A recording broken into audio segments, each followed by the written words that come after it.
If we can catch up. Nice.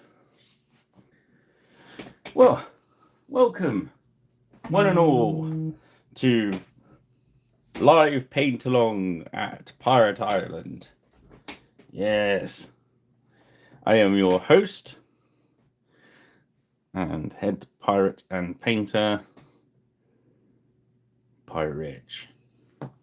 Should we have it a bit more zoomed in than that, do you think, guys? What do you think?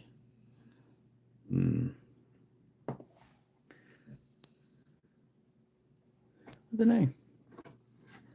Let's start and see what happens. Right.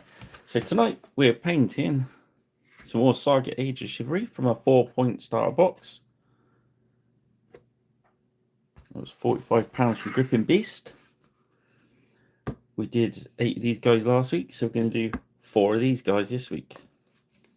As you can see, that'll be half of the foot troops done then. So we're going to paint them like this on the box, I think.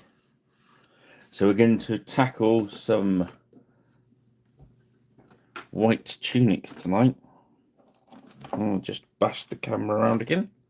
Put that over there, so we got a painting guide. Still thinking we might need to. Let's try a mini zoom. There we go. Let's try that.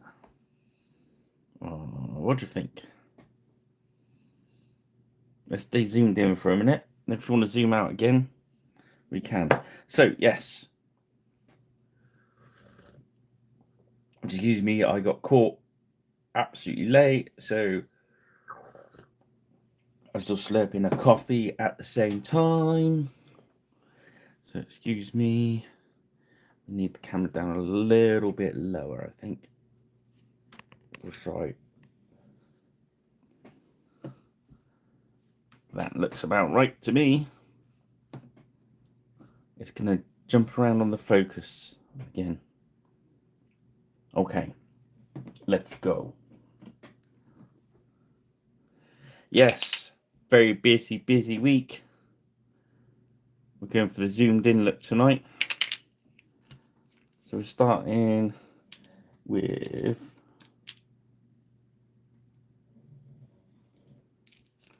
our gunmetal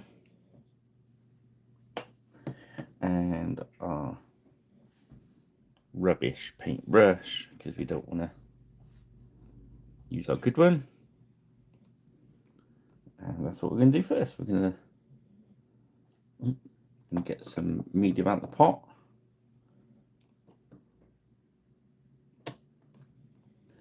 Make sure our brush is a bit wet. And we're going to crack on.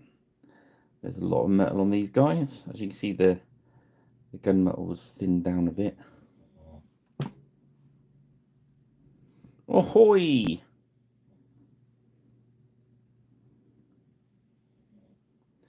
So we've done our usual Zenithal undercoat. As you can see, it's black looking up from underneath, grey from the top.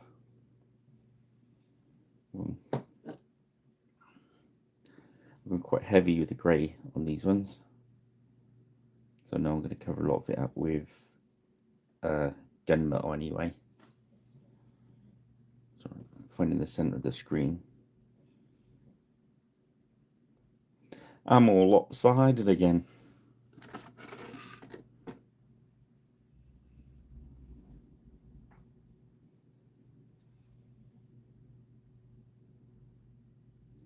So yeah, I hope you've all had a good week.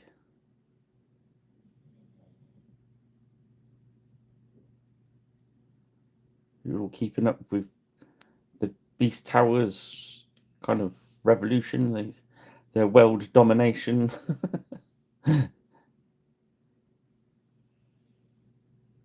They will own everybody eventually.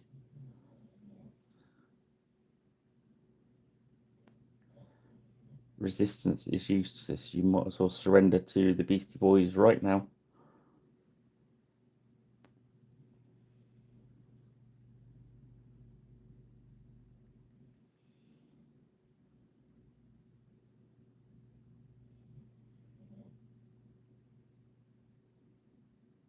So we're using our brush that's nearly worn out so we don't wreck it on the metallics.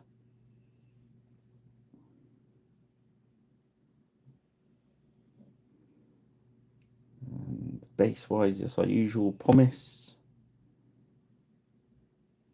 which is a neutral one I use. And to give me a head start, I've just painted it in brown.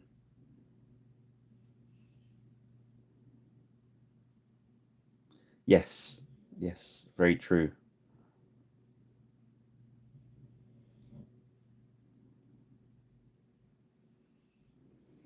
Like beautiful sirens singing in the distant darkness of the shore.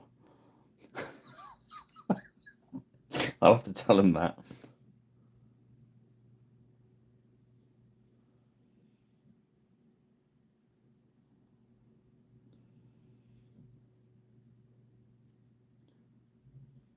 I suppose being sirens would make it quite unsafe, really.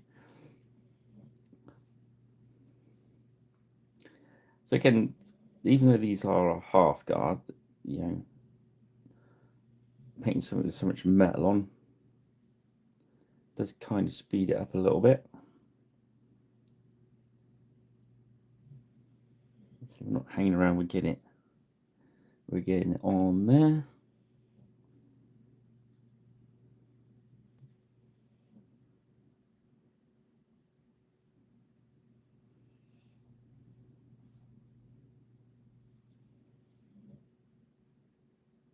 Just checking around to see if I've missed any bits.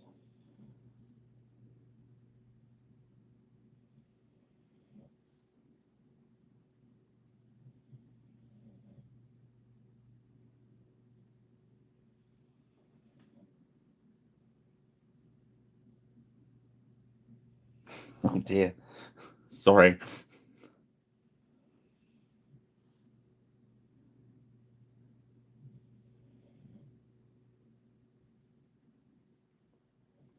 Yes, I've been really hectic this week. Trying to get everything ready for Sunday at the show. Made a sudden executive decision to take an extra table to what I usually take, so I can have some clearance stuff, and decided to have a sort out of my painting room, and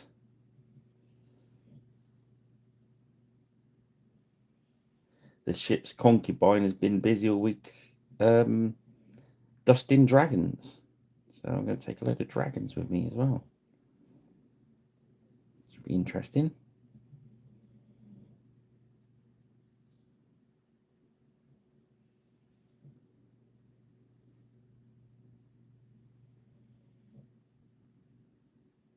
What else are we doing? I've spent a long time being very computery, which is very unlike me. As you guys know, my tech level is not high. But I finally managed to get my website going, which is good.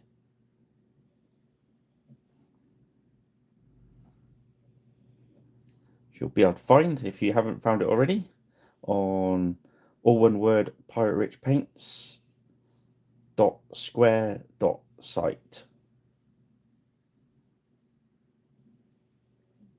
So I've still got lots to add to it, but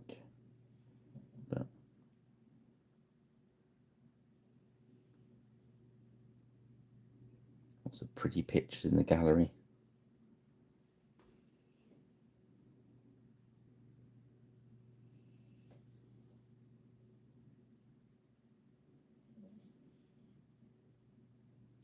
Yeah, we're getting there.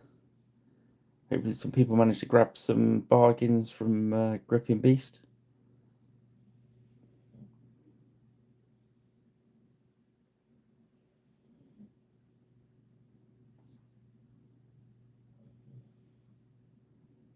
I bought the jugular unboxing video I was going to do in a couple of weeks' time forward when I saw they had the offer on. So hopefully people had time to snaffle it up. And when we do our paint along, we can get some people to join in.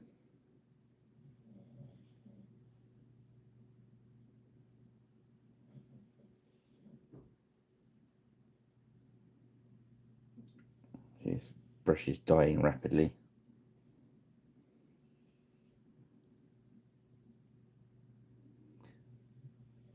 Usually at this point, if that happened with your brush, you need to stop and clean it. But as soon as this is a cheapy, crappy, nearly dead one, I'm just going to crack on.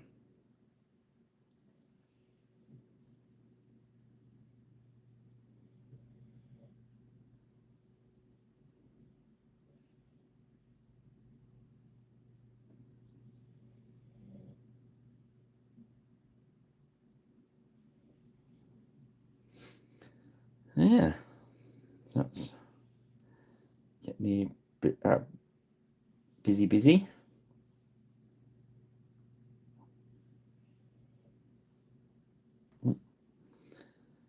Just finished painting the Aliens box set for another Fine Day in the Core.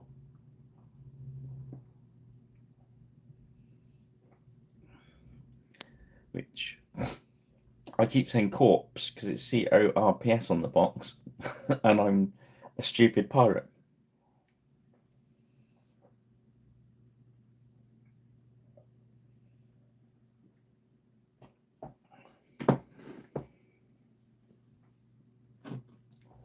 Sorry about the slurp in there. So a bit more medium to my brush just to make sure it stays nice and unclogged and nice and happy. It's probably not happy going into all this metallic, especially because I'm treating it quite rough, in fairness.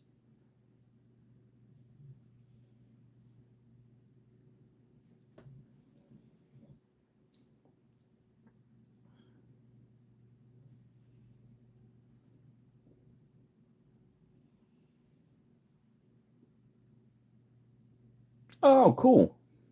That's very cool.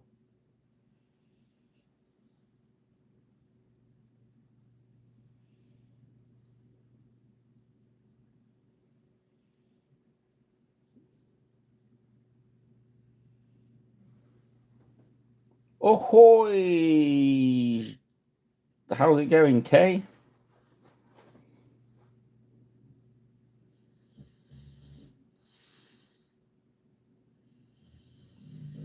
We're all zoomed in tonight.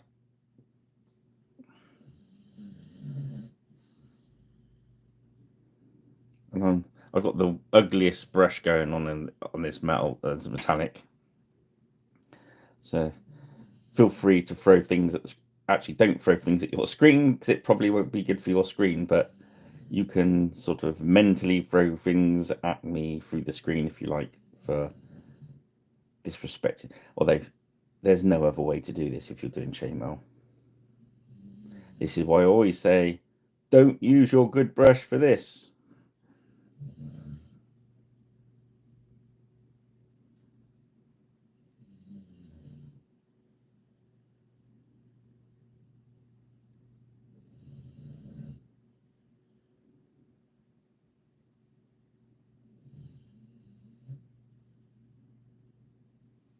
So how you been, Kay? It's been a while.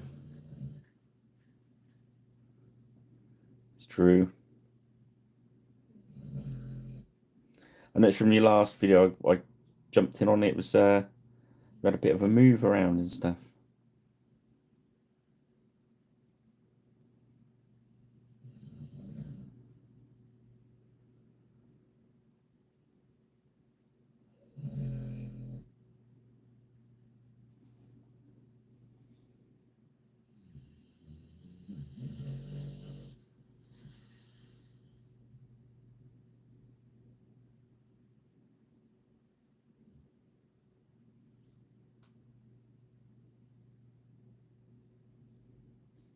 I like this guy with the axe.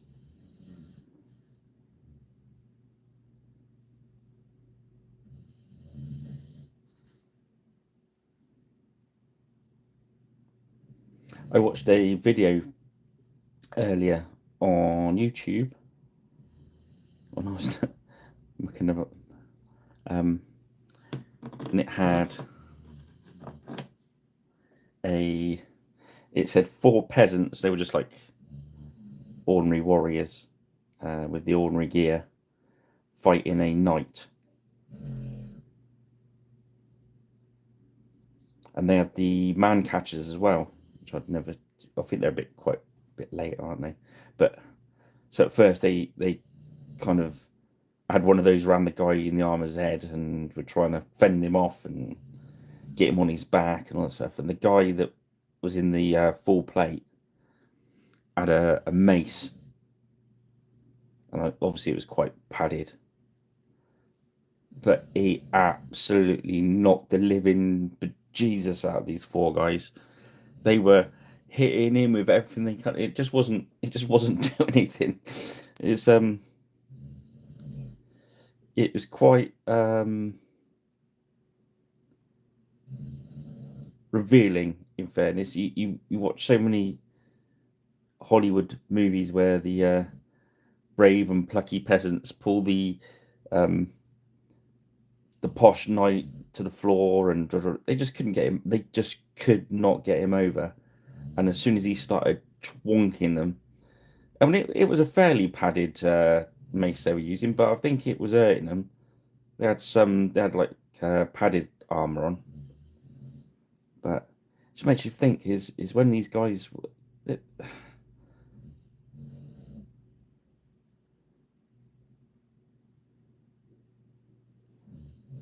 so I kind of done a bit of investigative. So it started from I was watching the guy talking about misconceptions on bows, and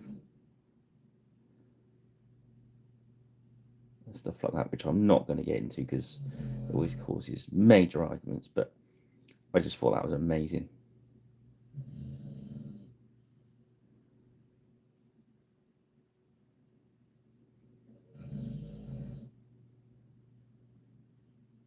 No, no, it was just a random video I saw. But yeah, there's like a UFC in mainland Europe, isn't there? About where they all just go into melee and just knock the Jews out of each other. Because Eddie Hall, the strongman, had a go at one, didn't he?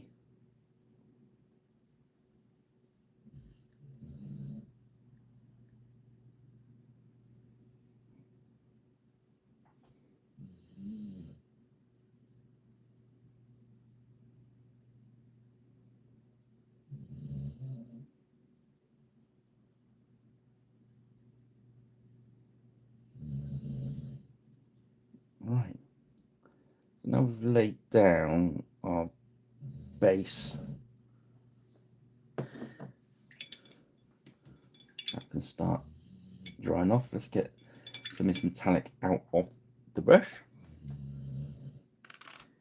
Next, I usually put the flesh down, but it's literally going to be 2 faces. So that won't take us long, but we're going to use moonstone skin.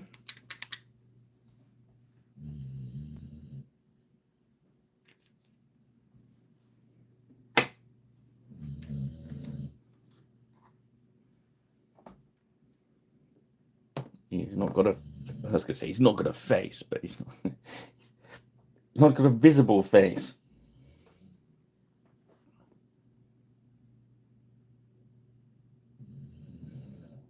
Swap to a brush that has got a pointy bit at the end of it, which is nice. As you see, I'm dealing with this snoring dog.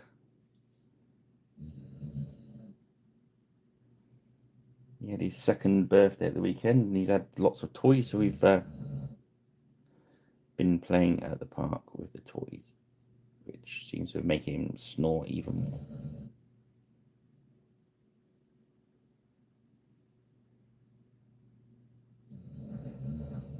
There we go.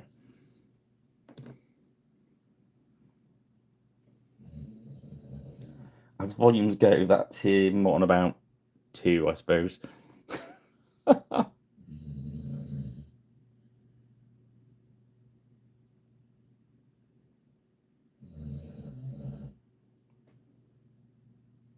always gives me full of confidence when I'm doing this paint channel and all I can hear is snoring.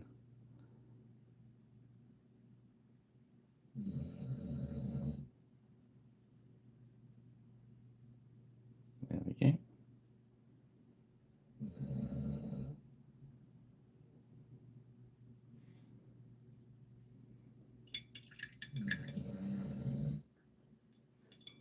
I think that's all the flesh tone we've got at the moment. So another thing we did quite early on this, because we're doing white, I'm going to start the base colour of the white off quite early. And I'm going to start with 1 stone, which is a pale olive grey. It does work quite well with ancient stoneware, which is pale olive brown. It depends if you want to go up the grey scale or the brown scale.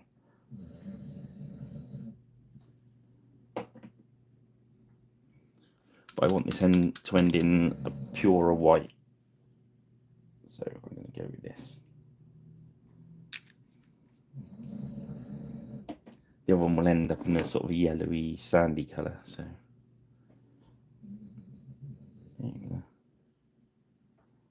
get some medium going into the white. Well, worn stone, sorry.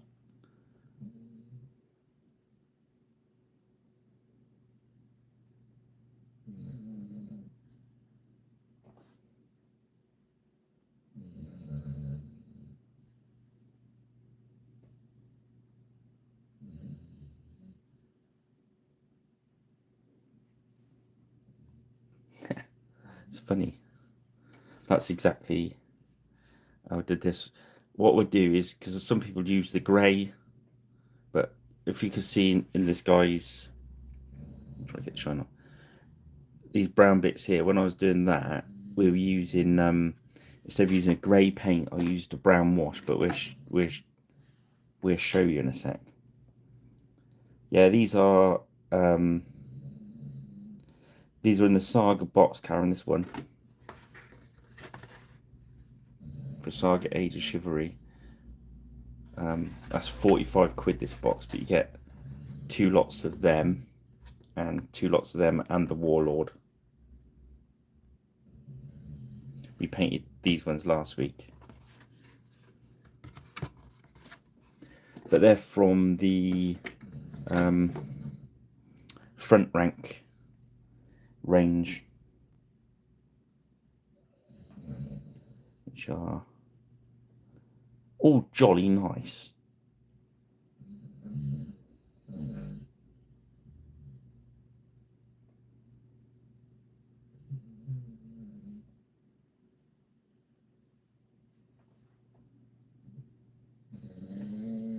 I think what I like as well is not so much on these 4, but or 2 of them certainly, is their faces. Their facial expressions are really good on the front rank miniatures.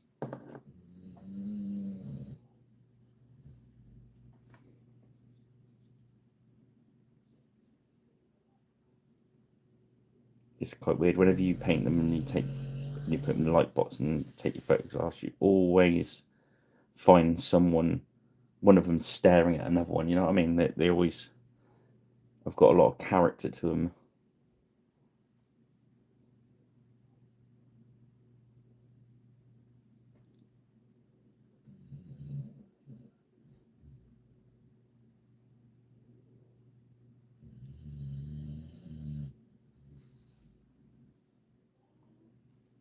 So that's good.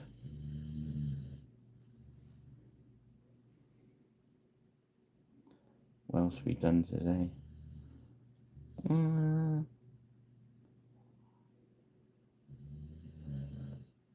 Oh yeah, I started the other channel, Pirate Rich Plays, and the other week we did an unboxing of the Aliens Another Day another glorious day in the Corps.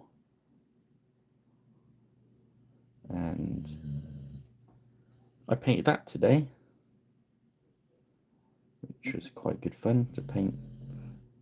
You know, the Marines and all the bitey boys.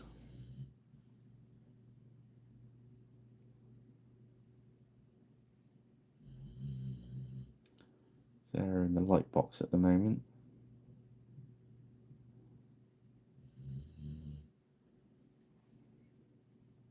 This Warnstone's going to give us a cracking base.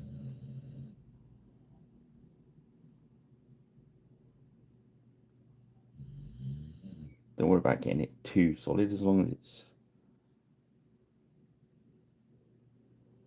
kind of partially covering it. Just remember, we're going to paint over the top of a lot of that.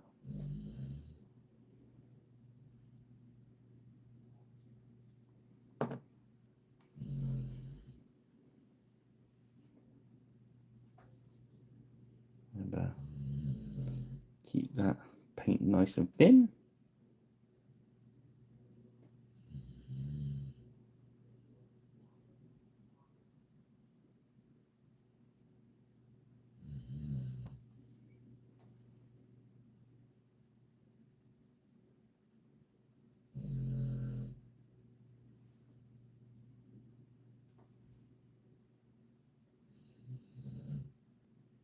Nice.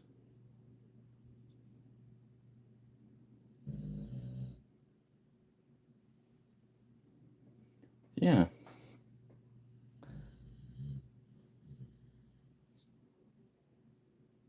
Just want to get a nice.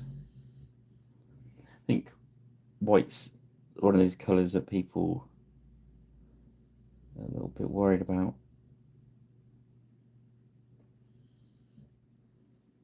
What should I do? You know what I mean? It's one of those.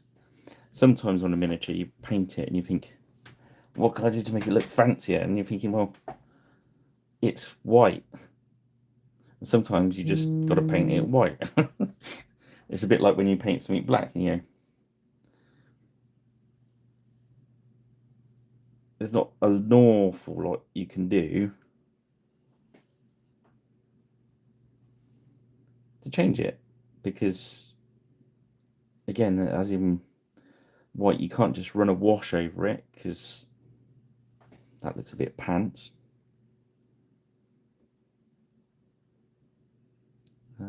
Etc, etc. So I think white is slightly trickier than the black.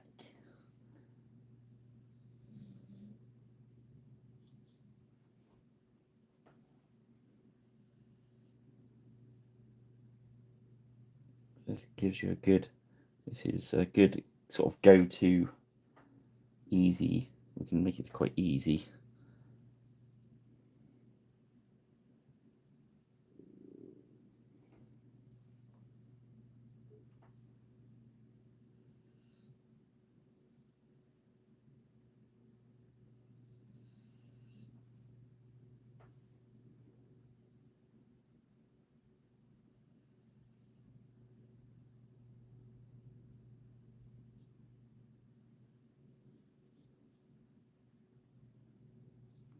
You guys saw Henry V, didn't I? I showed him last week, didn't I? I can't remember.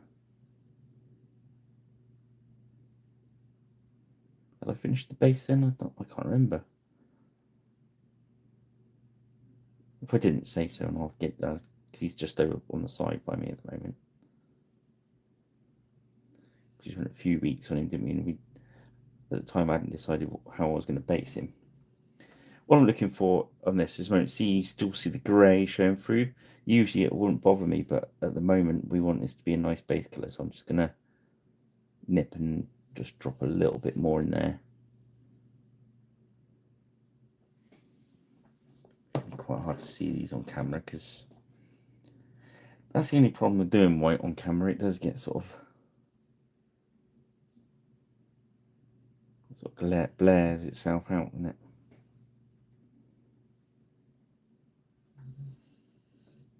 I'll keep going. Hopefully you can see something.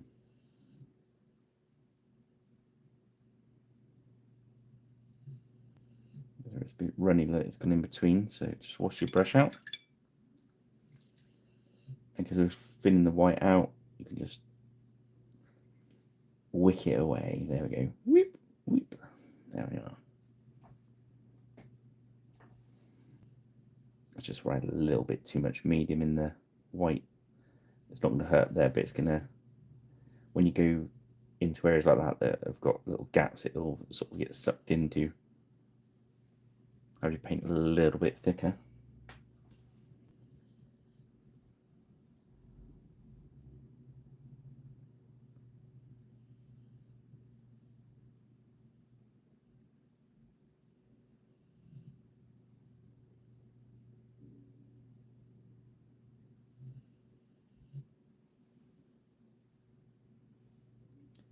Yeah. All good fun.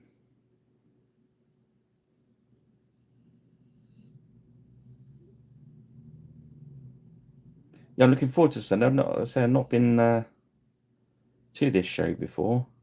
Yeah, Ullenwell. Ullenwell. I'm going to get lost again, aren't I? I've got it written down, so I'll get there. It's Wolverhampton, isn't it?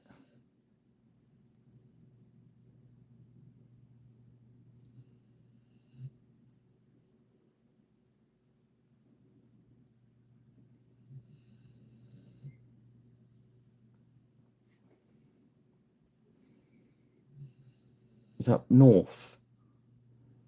Up north, isn't it? In those wild Midlandic areas.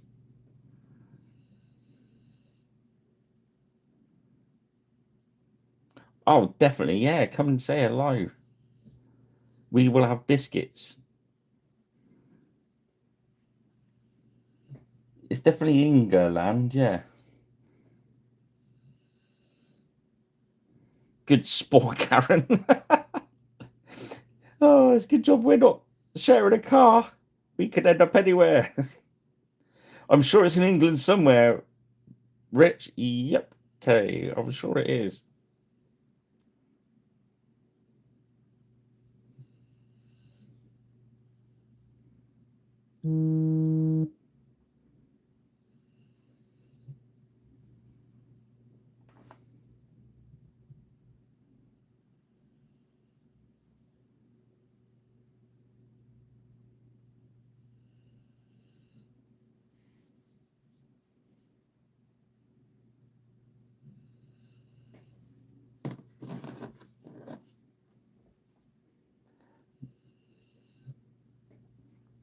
Yes.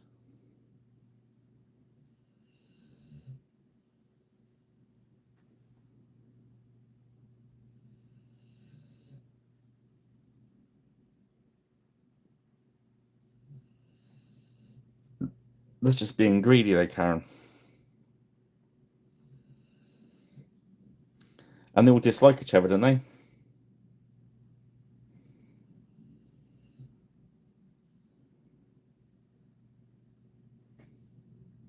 What's the argument down there? Is it complicated or is it just literally about not falling into the sea?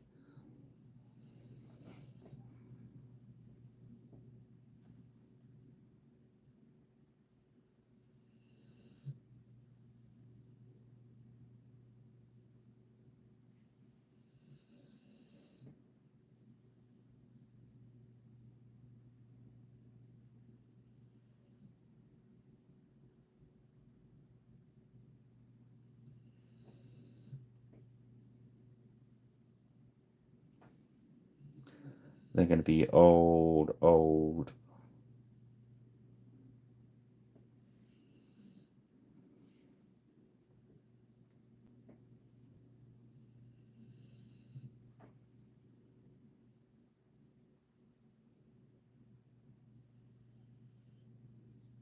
Cool.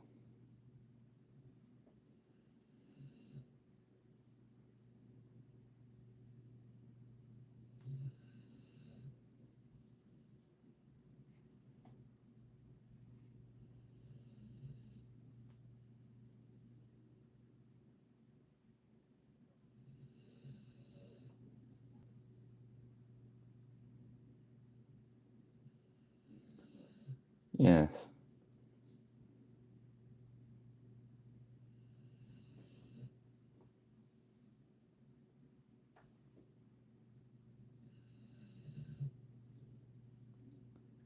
So then this is the last of the 4 to have the. What I'll probably do with the other 4 in the box is I'll do the other 4 in random colours to go with the warriors.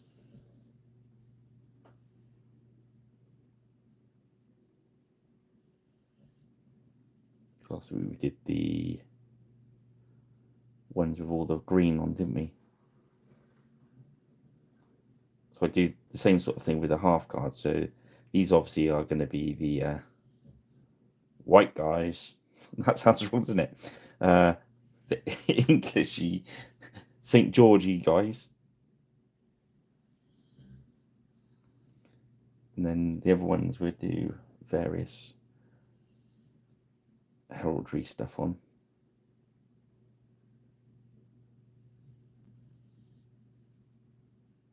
Don't fall in the sea, Karen. Be careful.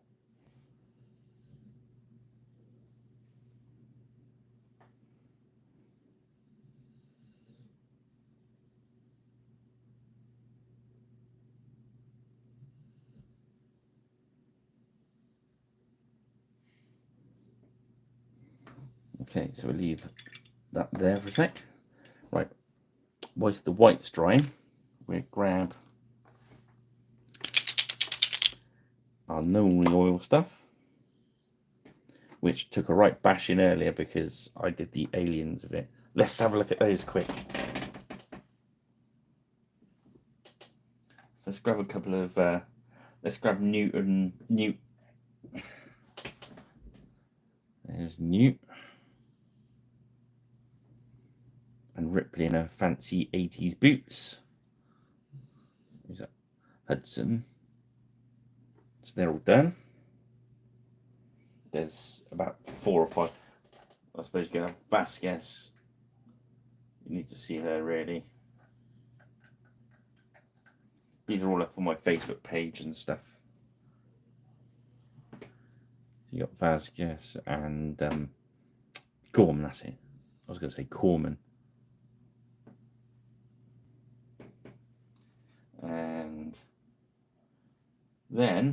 And then, you know what's coming next?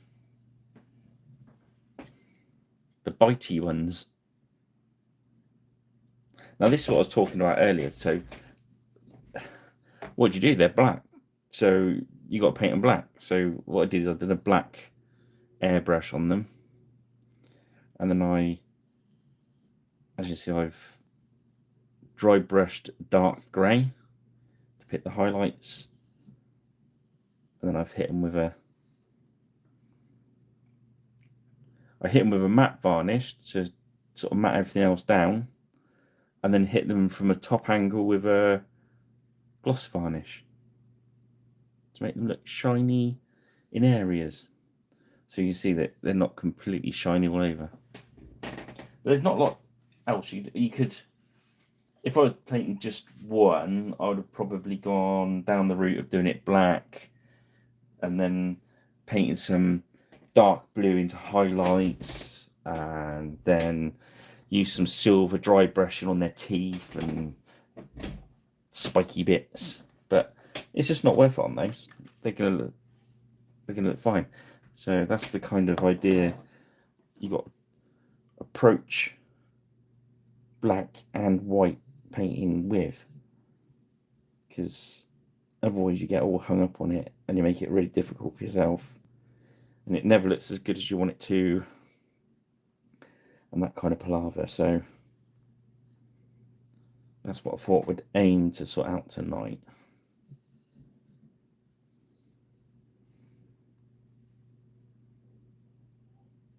That's why I chose. I did just choose this colour scheme after doing those, because I thought, that's going to be interesting.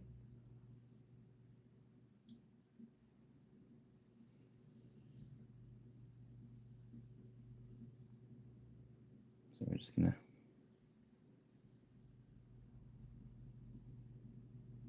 this isn't the actual Nil Oil. This is my medium with black ink in it now. So I've made some more up the other day.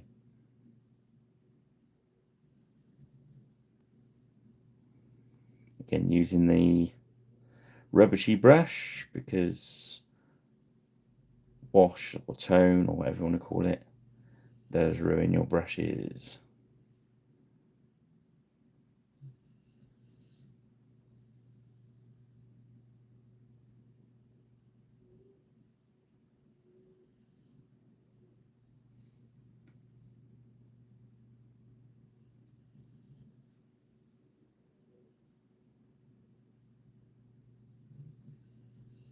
There we go.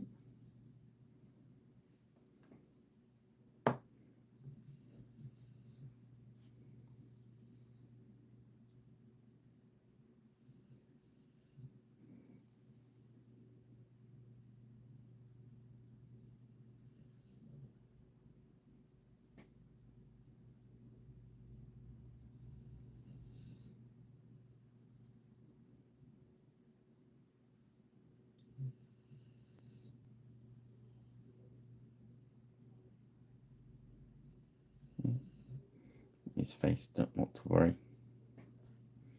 We'll sort that out in a minute. Just try and your best not to get any of this black wash onto the base of your white.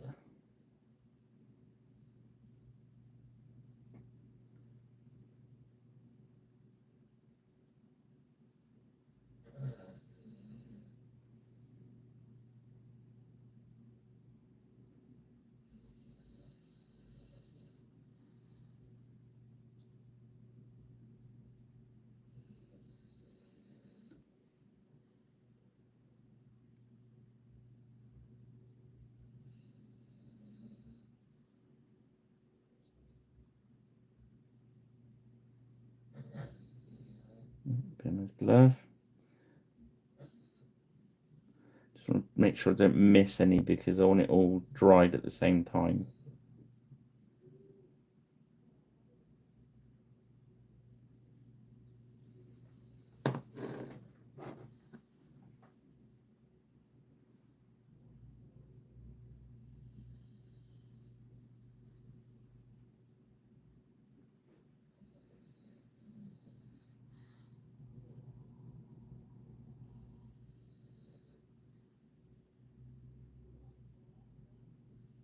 Okay.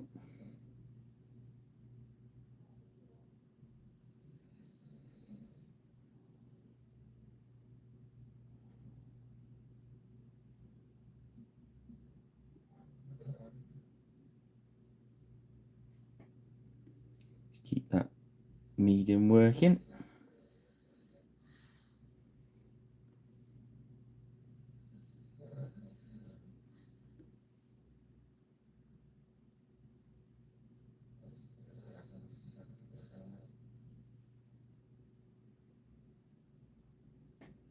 I have to check, make sure I'm still on camera because I've zoomed right in. It's really easy for me to do that.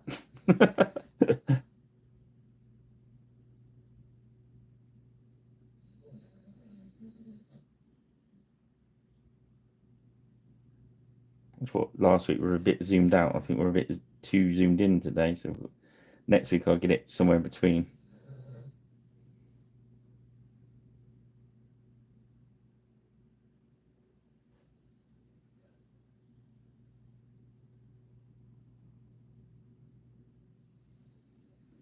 Okay, so I'm not worried if I get a little bit too much black onto this because I want it to look quite dark so I can then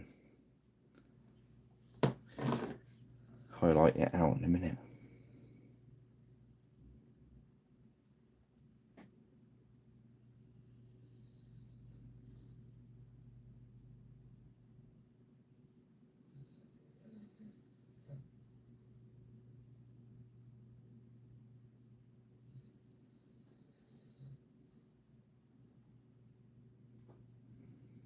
Yeah, I don't know who else is at this show on Sunday. I couldn't find a list.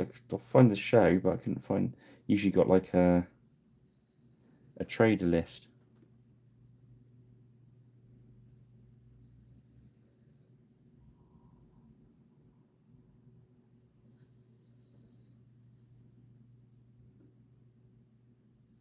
That'd be nice. Knowing that, it's nice to know you know something that's going to be there. But at least I know Cuba is going to be there, which is kind of cool. We generally have jammy dodgers on the stall. My son's not eating them all.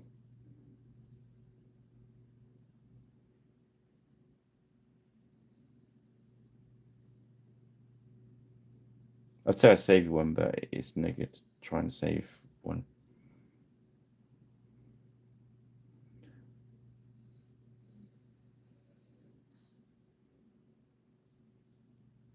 There we go.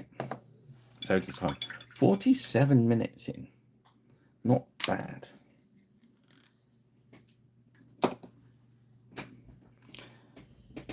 While we're doing the washes, I've got that brush out. Let's grab our Crusader skin.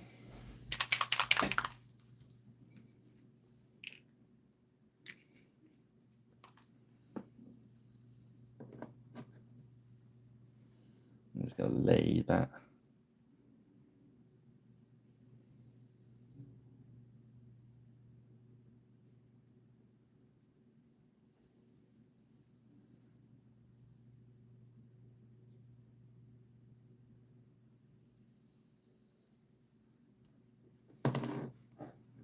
Yeah, just working out if I can get all the my stuff, the extra stuff, and the Beastie Boys stuff in.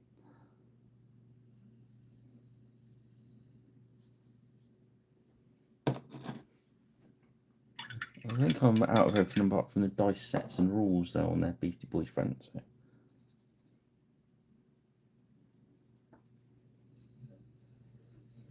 Right. So a swig of a drink. Excuse me, chaps.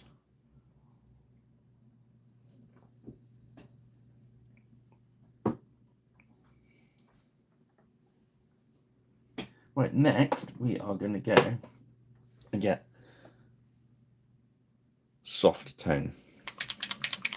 This is the bit where you can make a choice here. If you like the grey shading in areas, this is the bit where you put your grey in. If you're going for grey, I'd gone for ancient stone rather than worn stone because it's a bit more grey based. So what we'll do is we do soft tone.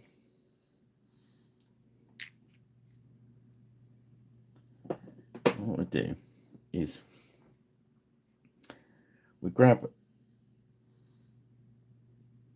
a brush full of medium and then we dip that into the soft tone. So I get a runny version of the tone, and then I'm going to put it all over all the white,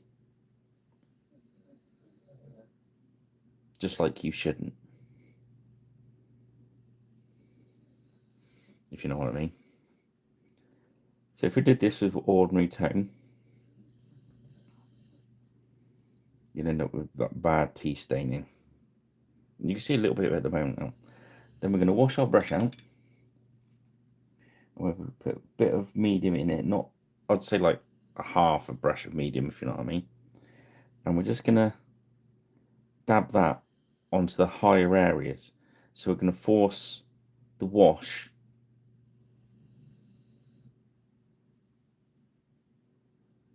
into the recesses.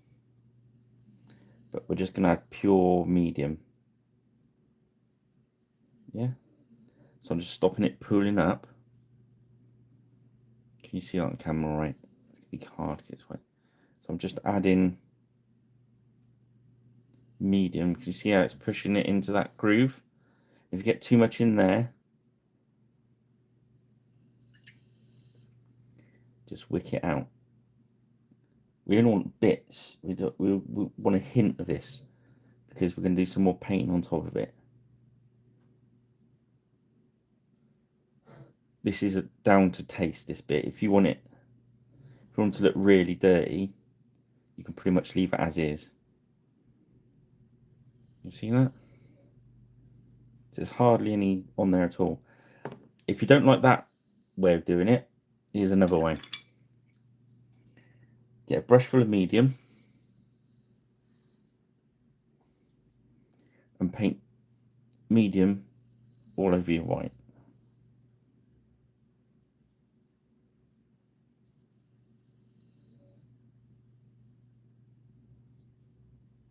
Then grab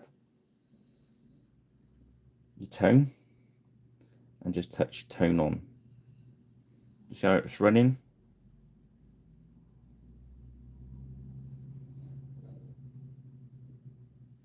Then we'll grab a bit more medium and you can kind of just move it around. So you want to move it off our peaks and valleys. We don't want any on the peaks, we want it all in the valleys, but we don't want a complete blodge of it, you know what I mean?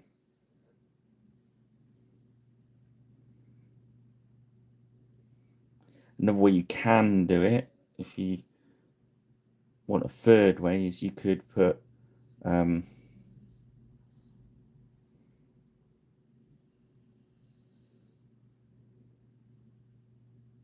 a lot of trouble doing it that way. You could put a gloss varnish on that and it'll run around on that. But you see how that's naturally run into the grooves there.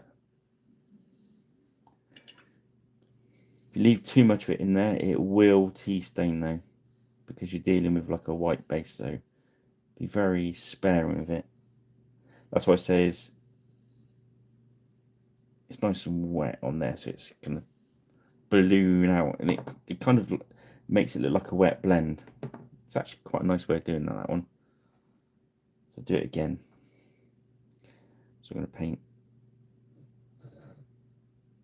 all over the white, so it's just like a nice wet surface for the. You just want it wet. You don't want it pooling up or anything. You just want it wet.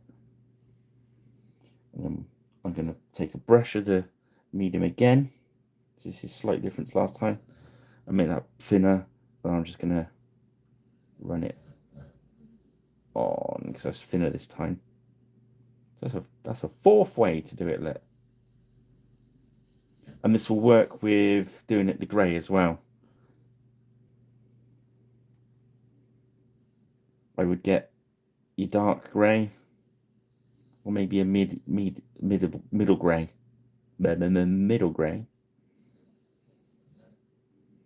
and turn it into a wash by adding lots of medium to it. If you haven't got medium, why not? You should have some. If not, you can use some water. But you see, we're getting just a little hint of it. It's a really subtle way of using that. Show you on his shield, look, because that will run down. Usually you wouldn't do a flat area with wash because it's not good, but if you make it nice and wet with medium, look, and then we're going to make some thin medium up, thin tone. We're just going to let's watch what happens. Can you see how it's forcing the medium out? Look?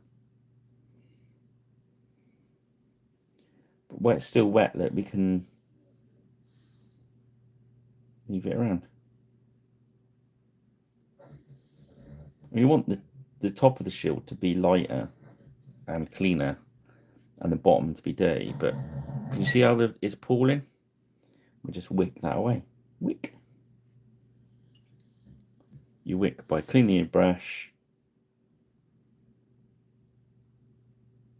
drying it out a bit. I usually I use the old method of sorting the brush out, but you use a bit of tissue. So now we've taken some of that off. Look, it's just dirty, which is just how we want it.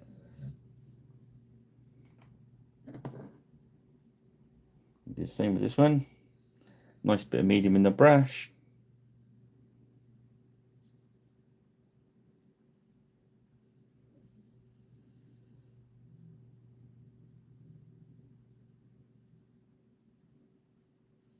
over, medium in the brush, into the tone.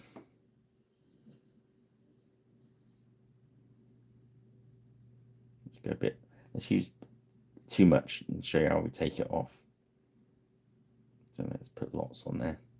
So when you can't go wrong. It's only if you don't correct stuff that it goes wrong. Other than that, you're just experimenting, which is fine. So there's quite a bit on there, but because we put that medium on, it's all running around those rivets and into the valleys, which is where we want it. So a little bit too much in there.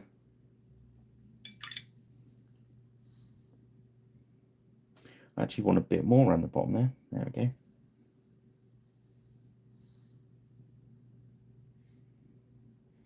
Let's do shield, pure medium. On it goes. A bit of tone across the top. Let's watch it. Watch gravity take its toll. I'm gonna wash our brush out.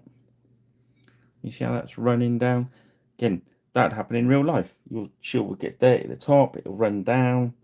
I'll just put a bit more medium at the top just to help it along. Then it'll be dirty down the bottom. That's naturally what's going to happen to something on campaign, isn't it? There we go. We'll leave it like that.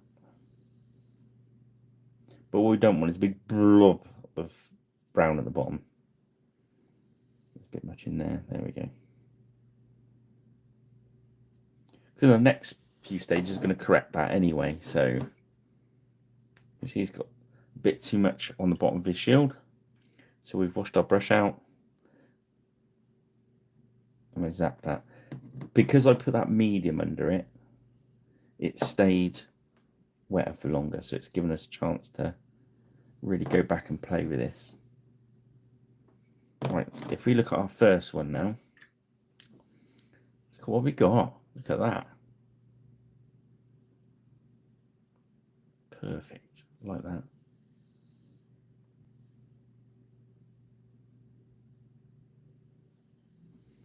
So when that's drying off, we shall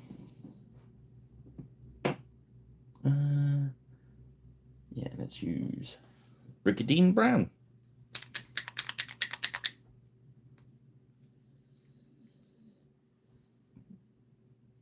Oh, pardon me. All the time. Just coming up to an hour. That's not bad. So Brigandine Brown we're going to do, we're looking for straps. Now I like to do the back of their legs. I'd like to, if you're not doing that as plate, I kind of put it leather. I don't know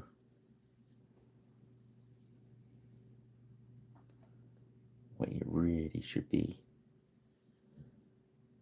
Perhaps it should be plate in there, and the plate should go all the way around.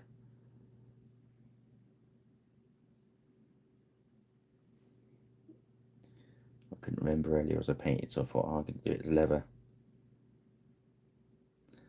But I don't think there's kind of, there's going to be I was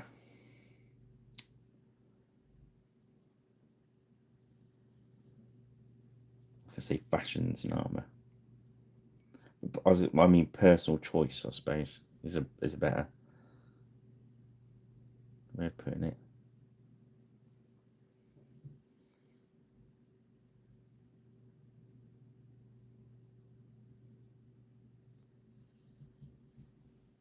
I'm just laying this Brigandine Brown.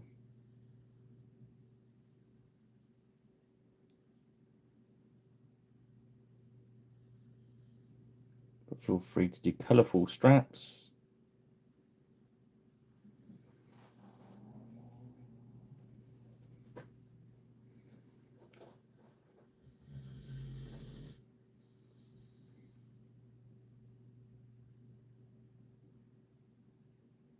So it's a good opportunity there to save time if you want to use our secret weapon. Deploy secret weapon.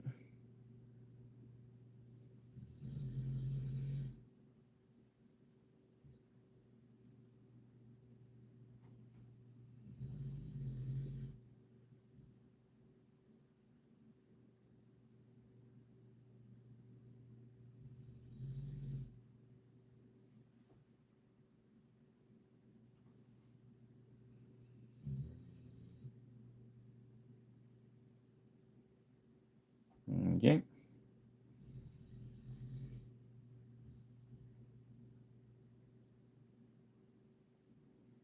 I'm going for that sort of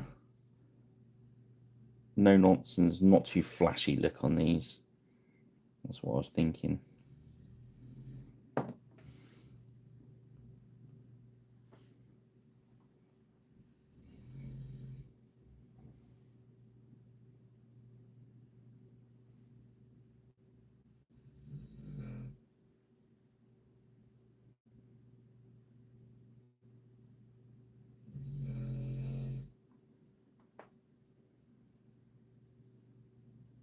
Quite jealous of the dog. He's really knocking out Z's, isn't he? You know what I mean?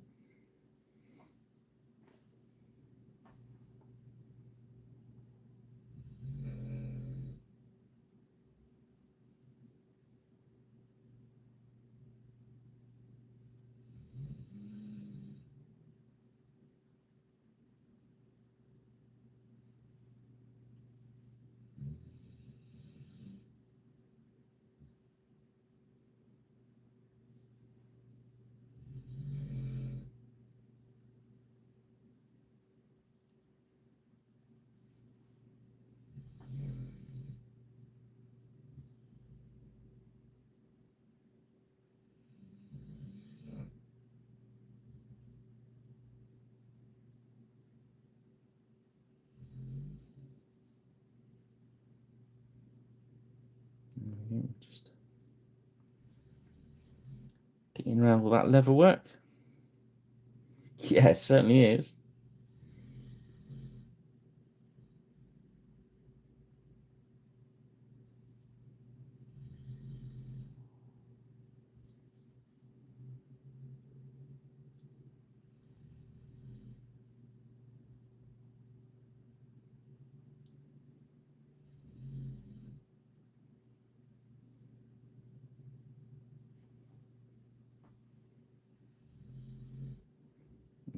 Probably would be metal. Oh,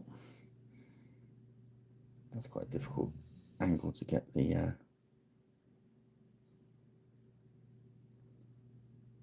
camera to pick up.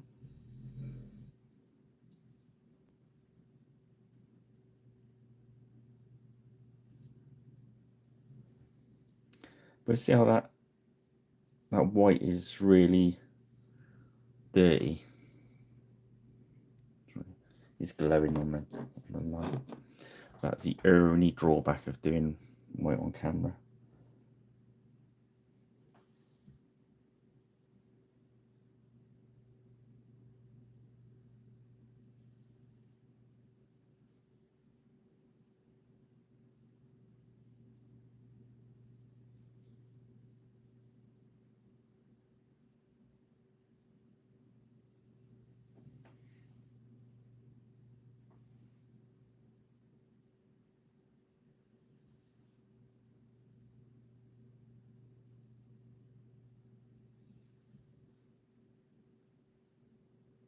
There we go. Oh, now he's blowing off as well. So he's reached that level of sleepiness that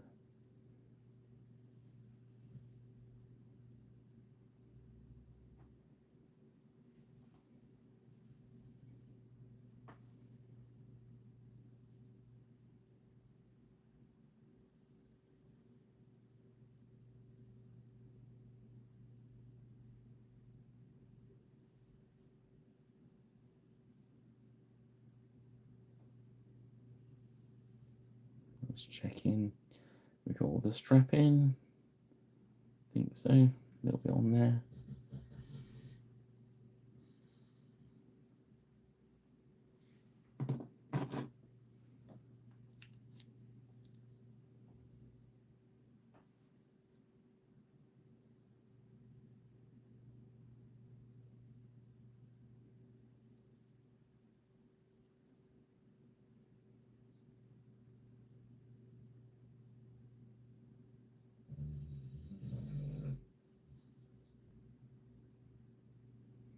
careful, there was a little bit of tone that hadn't dried there.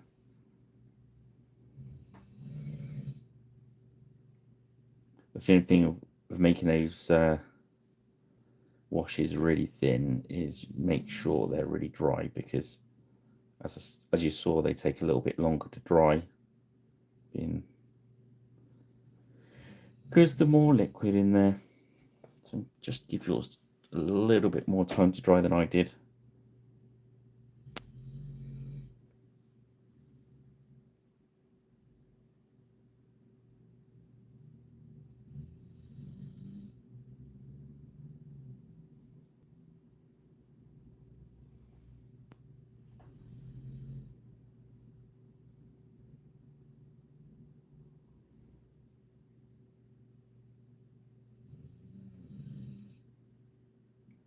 Got shoes on. Nice.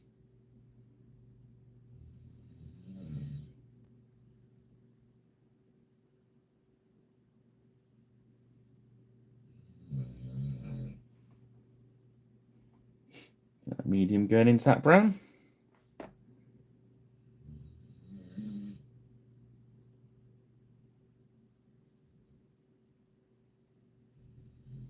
So this would be the second point of our 4-point.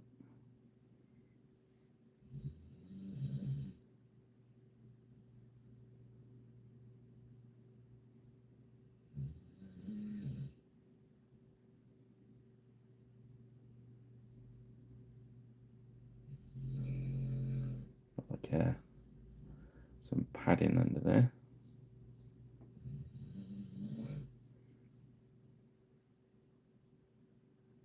Assuming it's padded armour, not. Yeah, he's got Brigadine on top.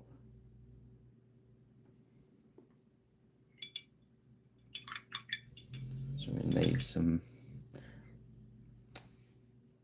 We'll probably put a fawn colour in there. Right. So next we're going to do them. Oh no, because there's still. I noticed the wash isn't quite dried on all of the white. So what we do is we do the pole arms next. We're going to use Wasteland Clay.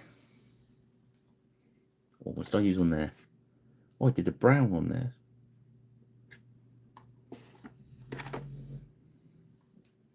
Let's have a look what they look like brown. Light brown. That's pretty good. Andy wanted them that way. Bless him.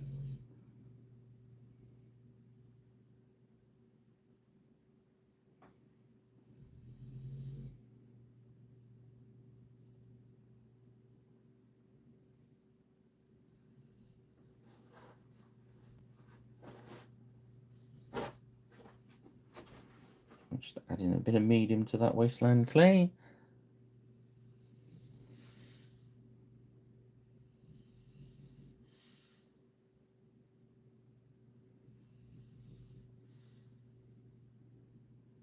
You can do these any colour you like. Any of the oak looking one. Or you could even, I did paint some stripy, like painted ones.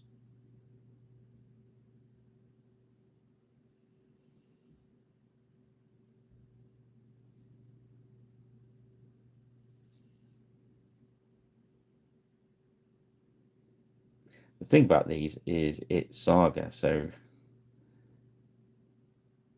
it's fancy really. So if you want yours to look more spectacular, go for it. You want to do them historically, go for that too.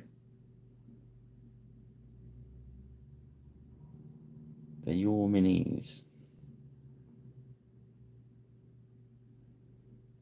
They're the way that you like them.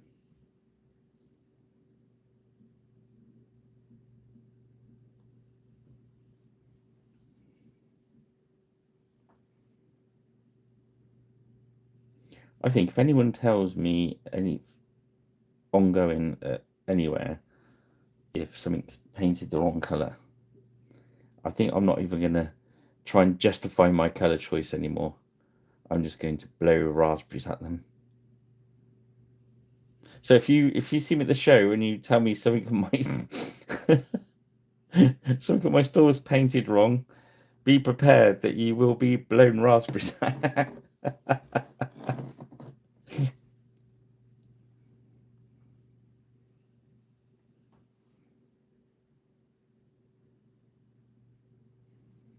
If somebody asked me to paint something a certain colour, yes, absolutely. It's different, I suppose, if somebody's asked me to paint something for them and then paint it a certain way and I then paint it differently.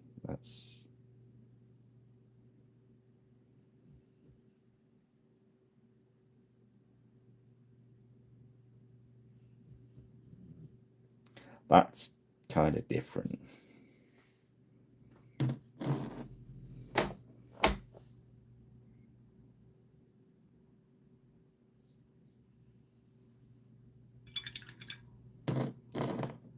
Okay. So the back of the shields and that we're going to do with oak brown. Because I want to.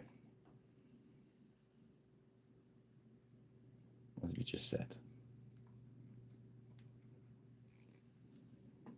As Kubler kindly put it, my toys, my pay, my playtime.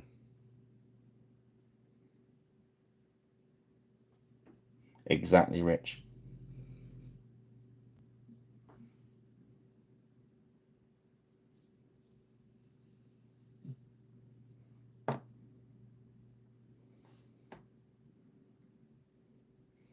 Well, I tried to get them close for you, mate. So what you want? Did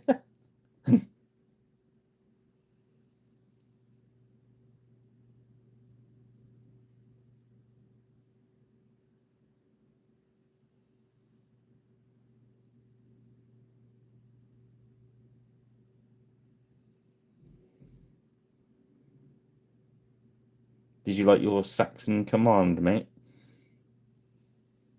I got carried away on those. I'm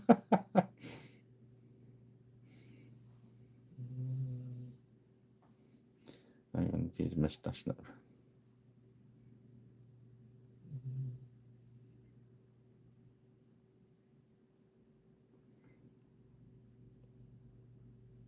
Did you like the blood splattering? I've found a really good way to do blood splatters. You bring people you don't like into the paint studio and you just punch them in the face.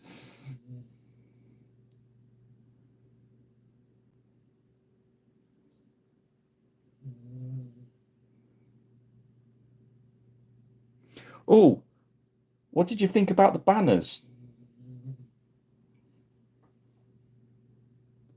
Did they make it through safely?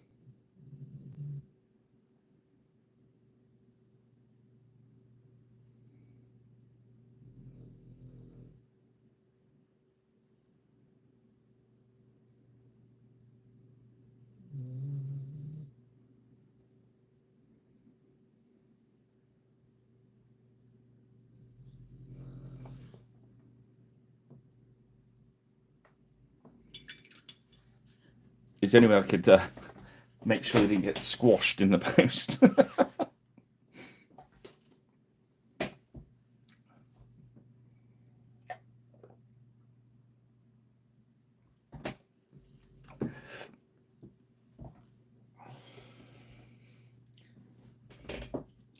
Okay, so let's see what's next. I know what's next. Greedy gold. Yeah, I'll do a video on those banners soon because I've found a really new good way of doing them.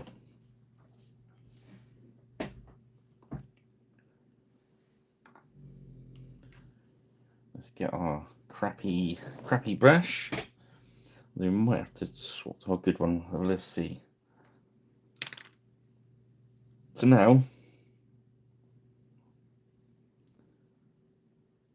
we're gonna do some fancy bits.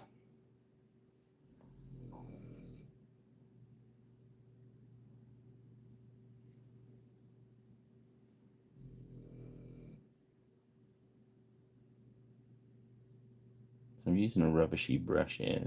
It's one of those situations you kind of need a point, but because it's got like a really weird little bend on it, you can use the point of that bend as long as you know where it is. Do you see what I mean?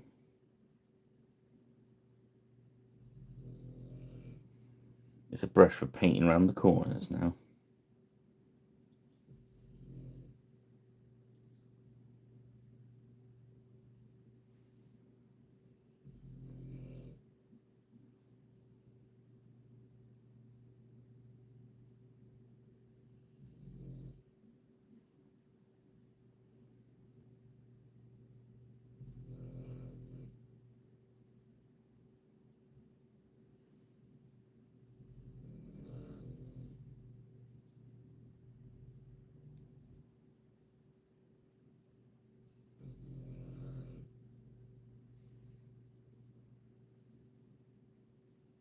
Just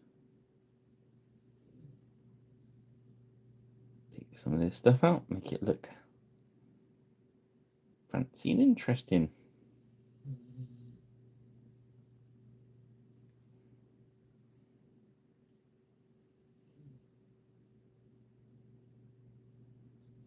See, that white's lovely and dry now, so that'd be good when we go back into that. So we're looking for things like where that knee joint's doubled up, we'll just grab the edge of that one.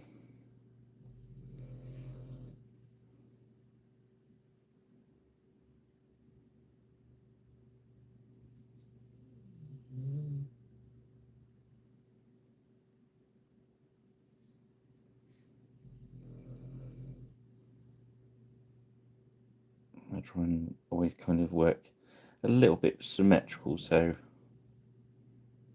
within the bottom of the knee joints, we'll do the bottom of the elbow joints. These are just the decorations, so they would have gone.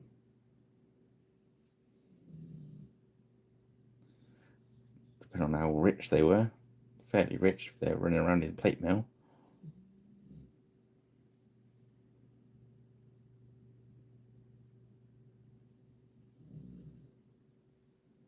You could go above the knee as well if you liked, but I'm just going to leave it like that on that one. Let me just put his knuckles out.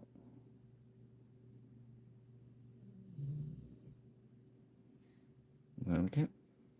Because we're going to put some wash on that as well, so don't panic that it's bright gold.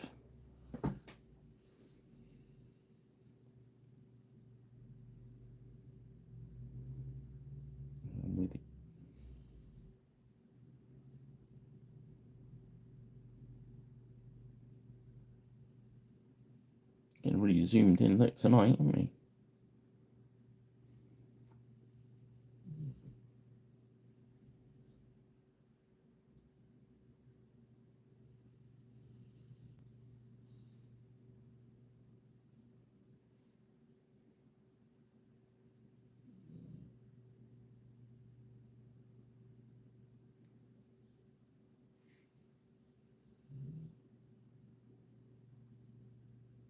I'm thinking of leaving that like that on that one.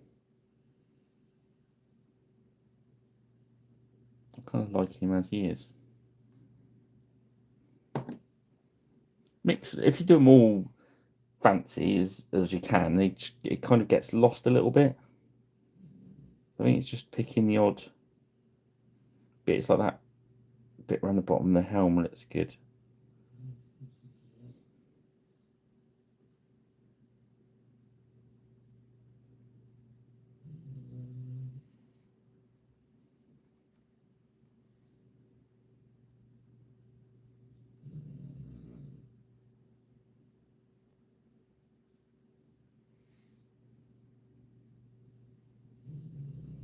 Let's just do the bottom edge of his knees again.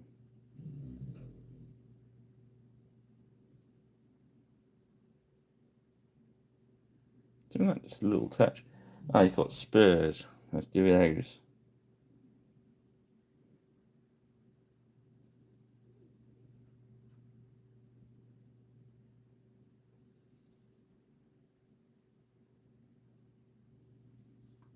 Why not? Just to make it look a bit more interesting.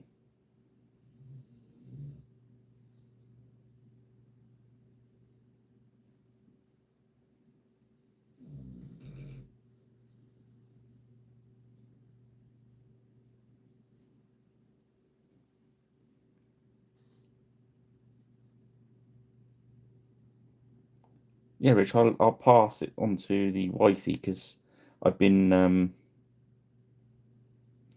teaching her how to pack everything safely, and she carefully packed yours for you the other day. So I'll let her know that it all arrived happy.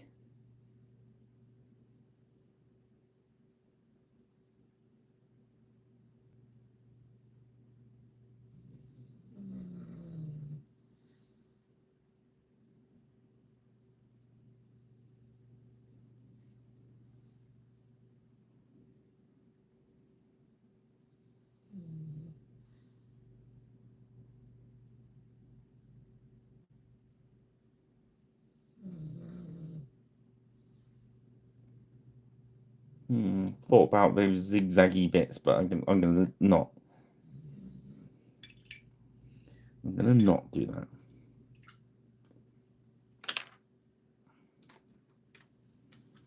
I just noticed a bit of his belt is missing, so we'll go back to the wet palette.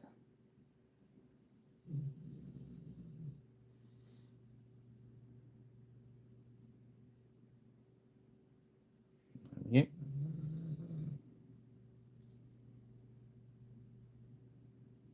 Nice, happy with that.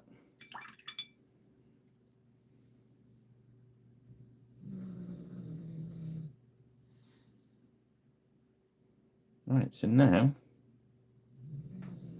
we shall go to the next white, which is a brain matter beige.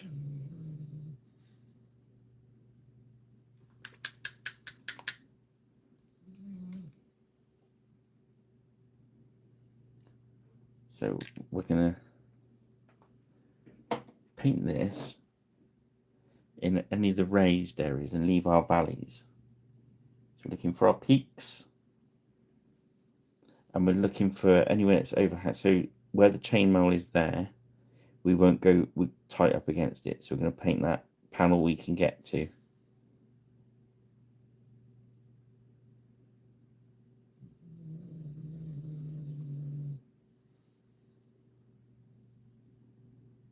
Yeah. And again, there we're not going to go tight up to the halberd because that's throwing a shadow.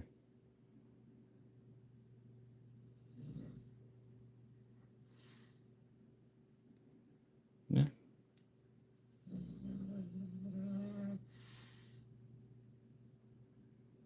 Get a little bit in there. In there.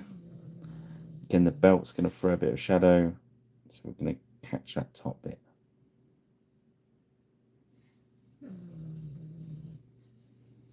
Around the edge. So we're going to come around the bottom edge, but we're not going up against that golden belt because it's throwing a shadow. To start the bottom, see, so around the bottom edge.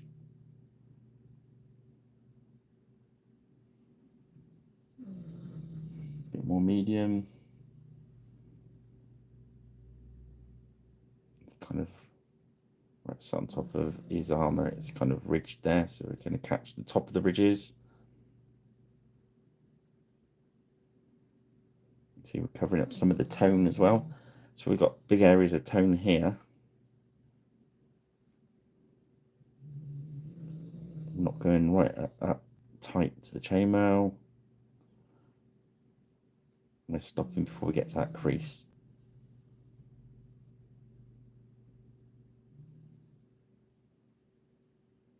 To the edge of there. go. It's really hard to see in there. You'll see better in the light box. You get the general gist. So you can see on his, I was going to say skirt then. But yeah, we're still on the high bits. So that our ordinary rules of highlighting. We're leaving the valleys, staying on the peaks, and anywhere where there's shadow, we're leaving alone. We'll leave that original grey we used mixed with that brown for our shade. And it's going to make this look a lot more realistic. It can look a little dirty, a little bit worn. But if you want to go for the, I've just stepped out of the salon look, go for that. Just paint it white. Don't mess around, just do it. So on his shield, the top we're going to go solid. His edge is going to be quite solid. And then we're going to feather it from, we're going to start towards the bottom, and we're just going to lightly flick the brush up, and then we're going to keep moving up the shield until along the top we're completely solid. Do you see that? Let's do that again. So we're going to start about 2/3 of the way down. We're just going to just gently feather that out, and then across the top we're going to get our strokes there together so the white is stronger at the top. There we go. So we leave the dirty bit intact at the bottom.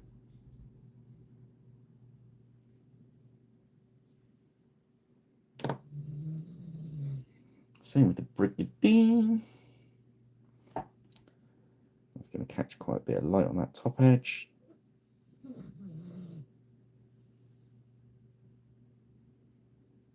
We're going to come down. We left a little bit of a groove. We're going to come on that top edge, and as it goes around, it swaps from the bottom edge to the top edge of those, if you see what I mean. So top ones do both, and then as you go down, just catch the top of it.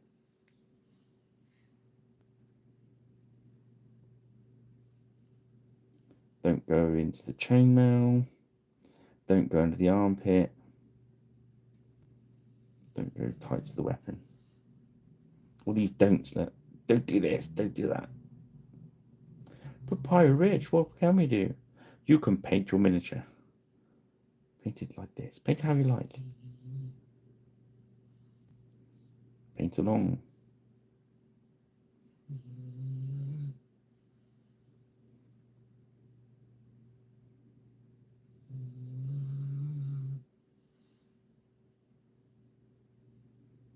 I'm quite excited about Sunday. Did I mention that? I do. I just get really, really chatty, and my helper, whoever it is, gets really kind of hacked off of me because they're like usually busy as I chat, and yeah. At least I don't wander away from the stand. I tend to stay on the stand.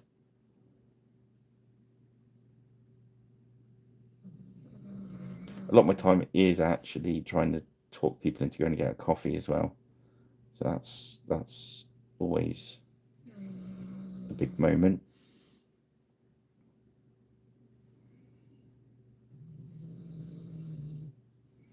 The best shows are the ones that have in show bacon sandwiches as well.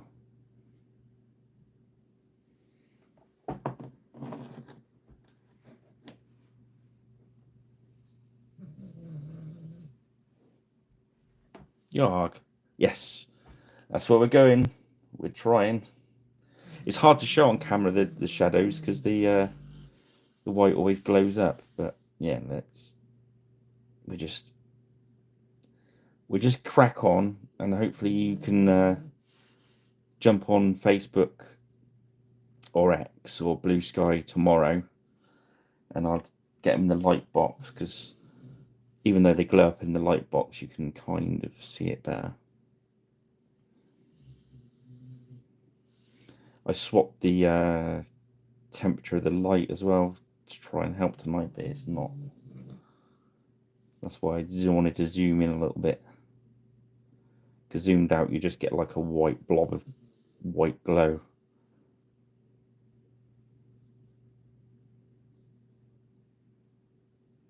Again, on the shield, let's do the shield again.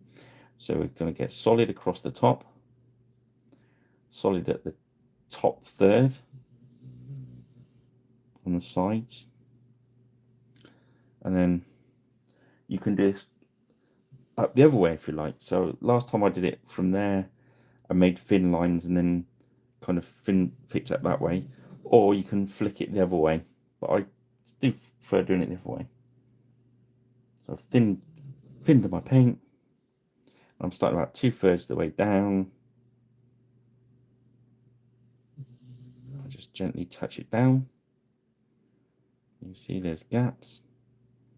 And then halfway, we're going to go some more. Across the top. Nearly solid. There we go. Just going to make it look a bit dark. So we're going to put cross on there as well. But it's going to... And if it looks a little bit too streaky, just get a little bit of medium. I'll show you on there. These streaks, if you don't want it to be too streaky, grab a bit of medium. Just dot it on about halfway. And then just use the medium to move the paint around a little bit. Be nice and gentle with your brush. And if it pulls up in the wrong area, the paint will pull when you pull your brush off that's where you'll leave that bit of paint. That's why I say if you're going from bottom to top is better, because you want the top to be stronger anyway. There we go. All right. So it looks a bit dirty, a bit muddy, a bit worn, but that's how we want it. So next, once we got the mediums out, we're going to drop some of that soft tone down the weapons, just so it can be drying. That was soft tone, so I'm quite happy to use the soft tone. You could use the strong tone if you wanted to. Again, you can, on the bigger spears now, you can actually use the medium to make it look a little bit grainy. Let's see if I can do it on this one. So you put your medium, put your tone on.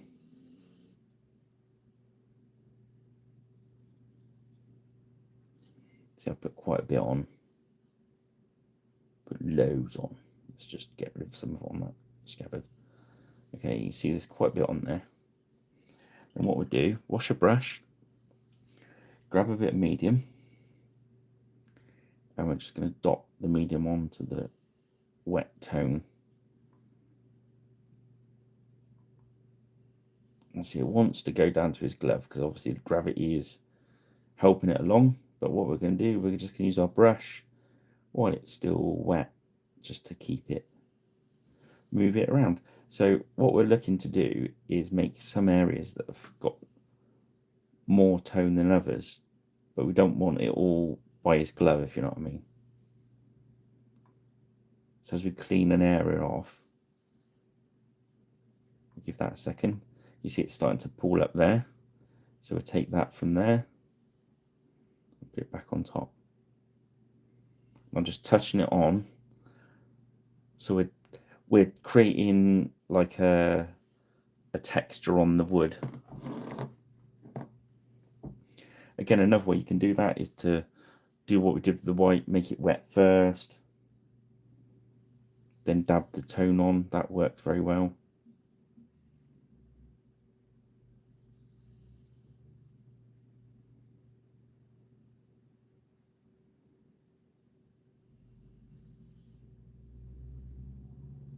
Yeah. I think it makes it look a bit more genuine, you know. Even if you're painting like fancy style. See, he's running down his gauntlet, so let's just go back.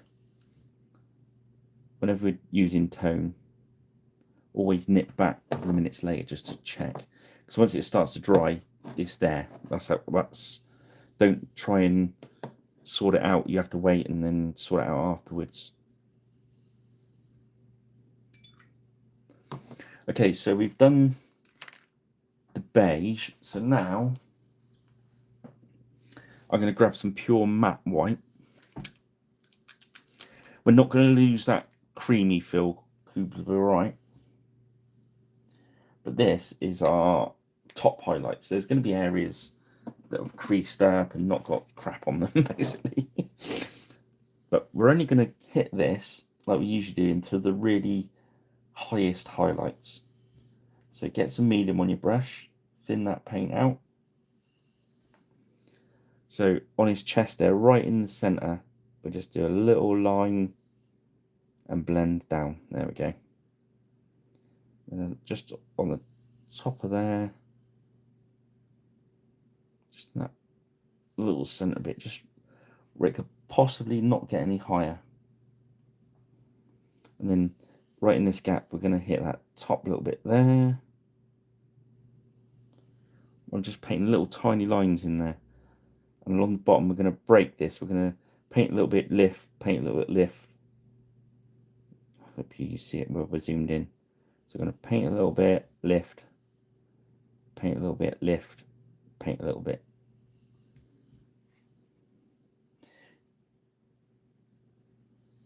On the back here, this is going to be the area we're going to pick up the most light. So we're going to just a little bit of highlight there, a little bit of highlight there. But we're not going outside of that beige. That's the only rule we're following. We're not going to create a new highlight. We're just highlighting our highlight, if you know what I mean. And do that bottom edge again. Touch down, lift. Touch down, lift. Touch down, lift. There we go. Again, when we hit it with the matte, it will look even more blended, if you know what I mean. Right, so we've got a pure beige line across there now. So we're going to try and get along the top edges. We don't want to go along the flat. We want to use the edge of our brushlet.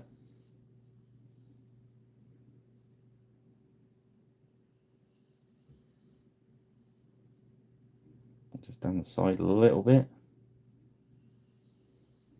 And then we're just going to touch that top edge. We're just going to feather it out like that. There we go. I'm going to thin our paint again. And look for his highlights. There's going to be no highlights under there because there's just too much going on there. So we're going to do a little bit down the peak there. Those who haven't seen before, we call that, they're the raised areas we call peak. And the bit in there, the dark bit, we call the valley. So it's peak, edge, yeah? Peak, along the edge. So you see that's real different from there to there now. Then along the edge, peak. The edge of the garment always seemed to be a bit lighter. So we can leave the valley there. And this is a peak, so we can paint on top of there. But we don't want to go too far under because of that elbow. Don't want to go in that valley. No, no, no, no, no. Bit more medium. We're just going to go right along the top of those peaks. And there, right in that bit there, right in the middle.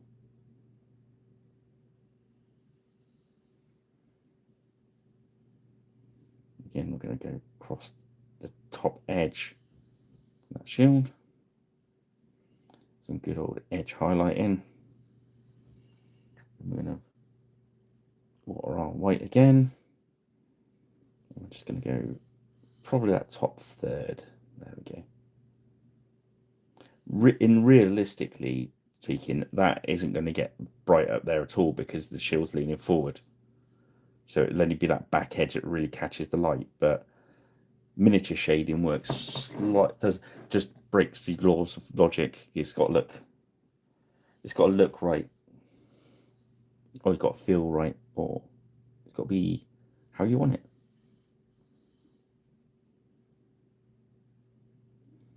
So I'm just touching on the edge of those,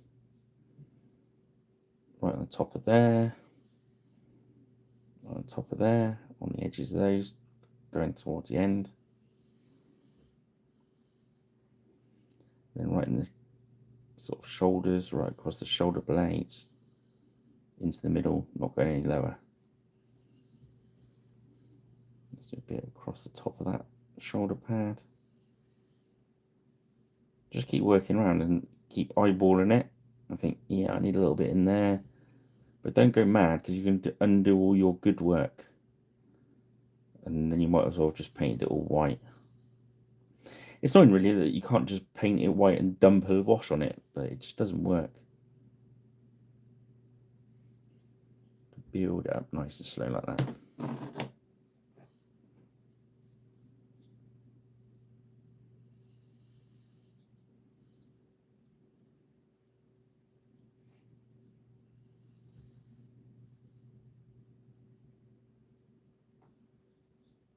Okay, we're going to just run that along the edge of the top of the shield. Do that bit first.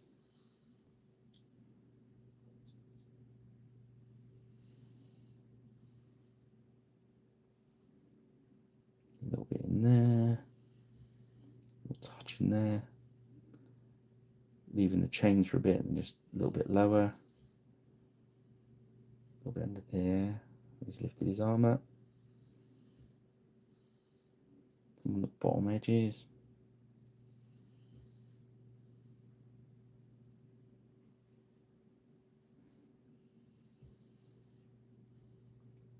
You really don't want to put too much pure white on there. You really don't. Undo all your good work.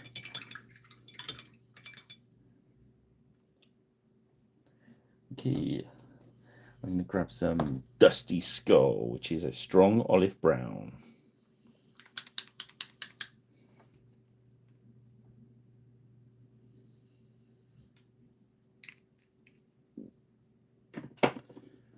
This is a good sort of... See, he's nearly there. He's ready for the extra bits.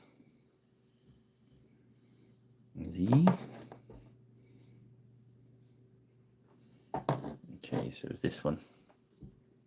I'm going to use that for his arm there. I don't know if that's supposed to be plate or... I don't think so. I think that's supposed to be like a padded armor under there underneath the chain.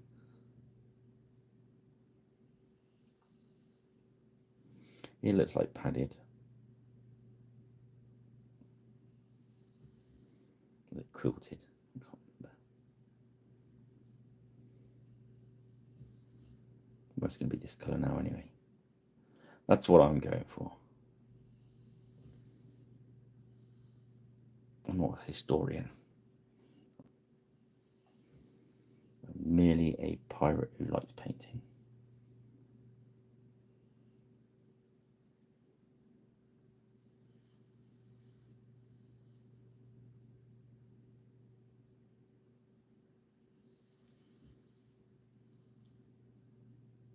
Okay, so as you see, we've put a little bit too much paint on there.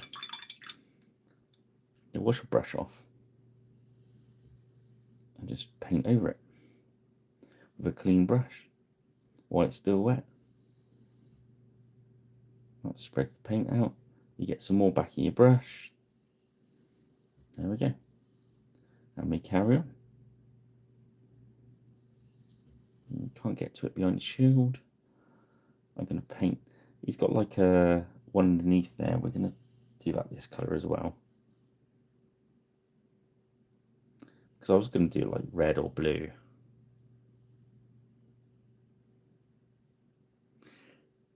Yeah. You're right, those chains. Dr. Bob, I think he goes as Historian Harness online. Mr. Rob Jones. Oh, sorry, Dr. Rob Jones. Dr. Bob, you know what I mean. On his suit of armor, he's got those chains, and he couldn't. He was sort of. I don't know if he come to any conclusion. I'll have to ask him when I see him. They couldn't decide exactly what they were for, how useful they were for. When he was writing one of his books, they were discussing, I think, is how useful they were of what we think they're for. Do you know what I mean? So as you see on him, he's got his gauntlet on it. Yeah. Well, those chains were pretty light on the armor, and are they really to hang you down? Can you imagine how tangled up you're going to get?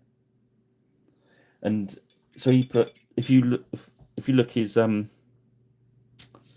his, I think it's on his X channel, Historian in Harness, I think it is, or something like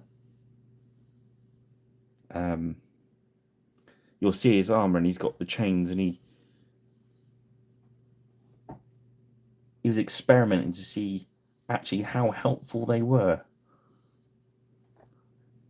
I don't know what conclusion he come to. Right, so you see that I've missed a little bit of white in there. So what I'm going to do is I'm going to water down this fawn colour, which is fairly similar, and we're just going to blend that in. Otherwise, we'd have to go through every step for that little tiny bit. No one's going to know. I won't tell anyone as long as you don't. Yeah, I was tempted to do that bottom bit like in a red or a blue or whatever, but I think it's going to look too flashy. I did want these to look less than flashy. Bootstrap brown now.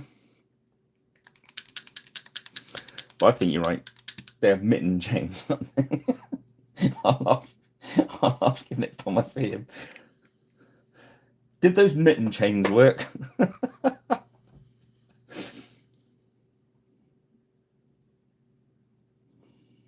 I think he enjoys chatting to me.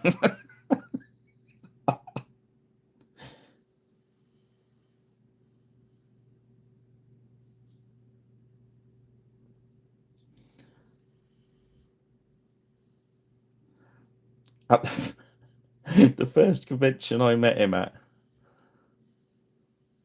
so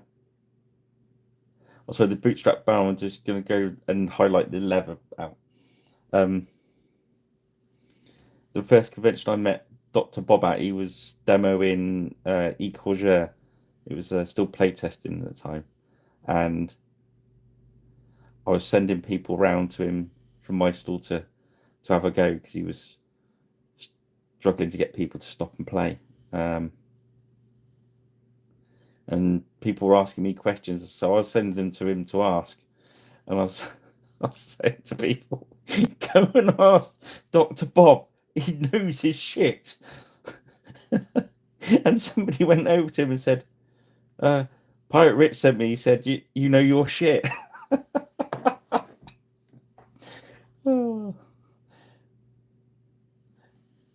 And I explained it was, you know your shit, not you know your shit. Oh dear. The beauty of punctuation.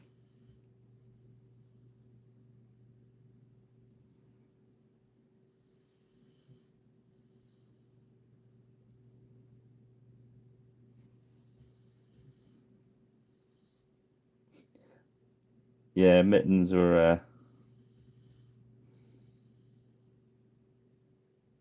I bet you were told off for losing your mittens. We're just using this bootstrap brown just to highlight the edges of any of the leather work we did. So you're hitting the top edges again where the light is. As we go down, we're getting less and less of it on there.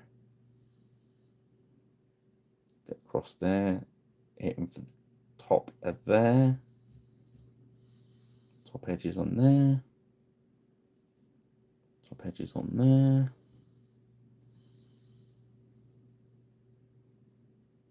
Can you see how that's dried now on the spearlet? So it's dried. We've almost used that tea stain effect that washes will give you to kind of make a, it's not really a grain, but something interesting. This is all, painting is all about making people's brains and eyes get excited about drawing them around the miniature. So if there's a little highlight somewhere, we'll make them look. Where I've gone on to the white now, I'm just going to wash my brush out, leave it slightly damp, and just wash it off. There we go.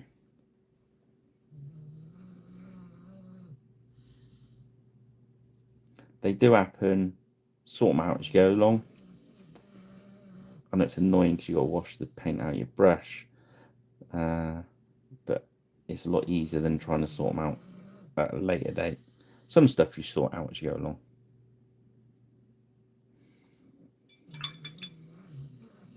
So next, we want to find our flesh wash. It says Reichland, but as you know, it's a mixture of other stuff. But Reichland flesh is good. Not so keen on the new army painted ones. I used to like the flesh tone. Don't like the new ones. The Crusader skin's better, but I've heard the John Blanche wash is apparently close to the old flesh wash. So I shall investigate.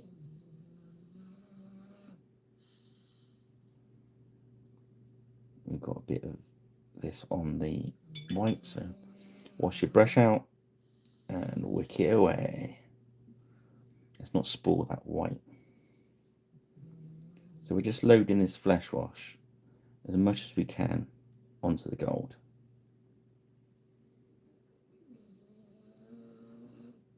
Be brave as you can. Can you see how that pulls up? Again, that tea stain is going to help us. But you have to be careful on this belt because look, this will happen. We don't want that.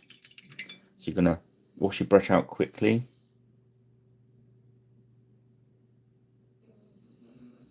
And soak it up. Wash it out again. I'm going to clean that white off. There we go. That's how you rescue the situation. There's some behind there. Let's get that out. If you're not sure you can do that, just leave it off that piece. Don't worry about it. And go to the other bits of gold and load them up. Don't ruin all your work on that white for this effect.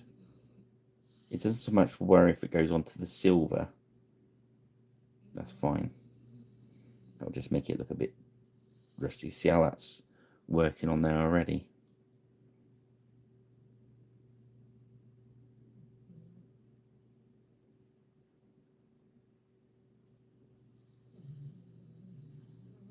Okay. Coming up 2 hours. We're doing around the bottom with how now?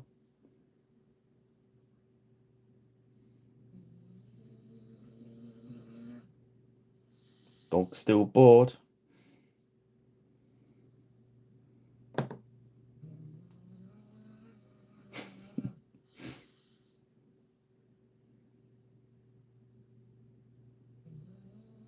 Be careful with this. It's good effect, but it's not worth losing the white over, you know. It's going to stop that gold. It was looking very blingy. Now it's going to make it look a nice tarnishy colour.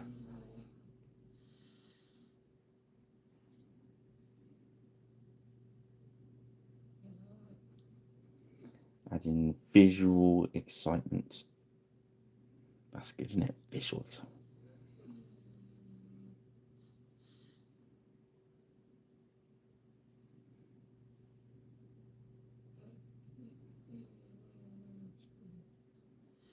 You want it to draw people's eyes round your miniature, make them have a good look. Oh, look at that nice grading we got going on that shield there. That's lovely. Right, so because we put some medium into the soft tone earlier, it's still happy. It's still usable. So while it's still usable, we're going to run some onto that padded. I'm going to go quite heavy. I'll put a little bit of medium in it.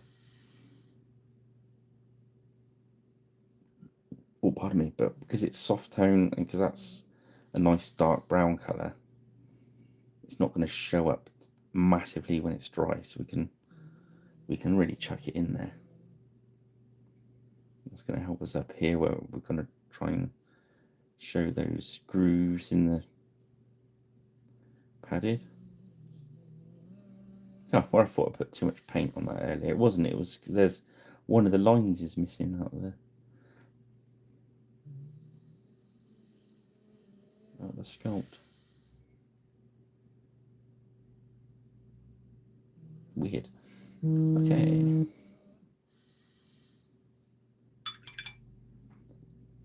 There we go. So now we're going to finish the leather off with the last highlight of leather brown.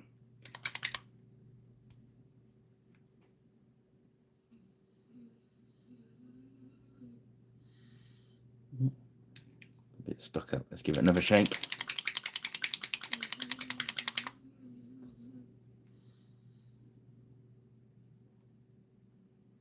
There we go. Swap over to the brush with an edge. And we're going to look.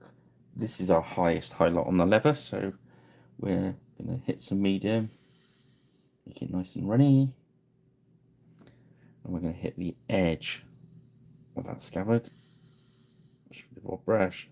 Nice bit of Space Marine edge highlighting across there, across the top, a little bit on the front of the grip.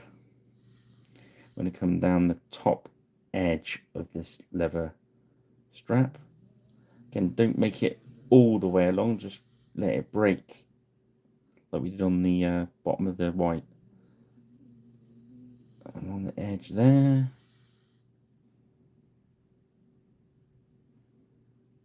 There we go, that's it.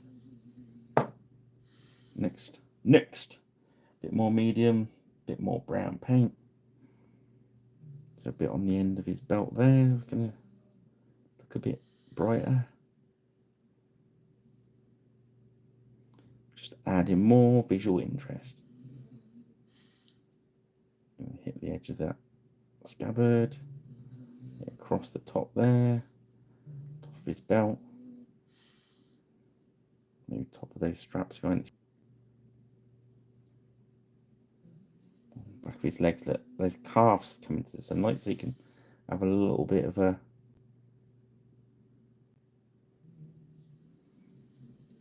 there we go.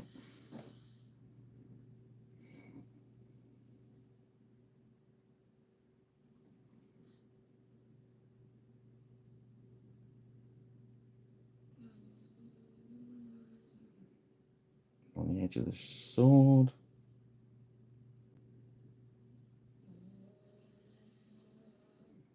Just top of that belt. It's done.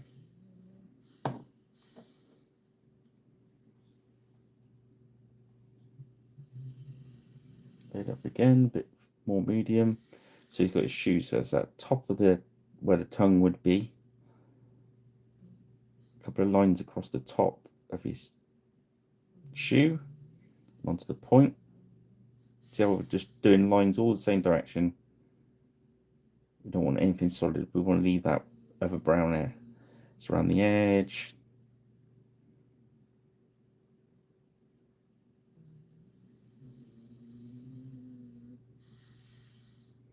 Move around the back, the edge of those straps on his calf. Not going underneath though, where the shadow is. We're going to lay the brush, come out to a point. There we go. Then around the top edge of that belt, top edge of that scabbard, and grip. And a little bit in there. Where's gripping now? Happy with that.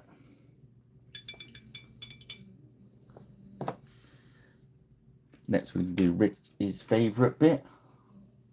We're going to grab our Psycho brush. I've only got 2 sets of eyes to do tonight. So into the medium, into the white.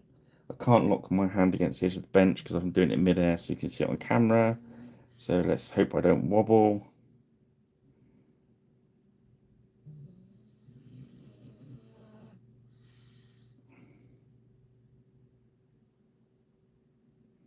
There we go. Zombie time, Rich. Into the medium, into the white. Take a little bit off so your brush is nice and flat. Lock it all off.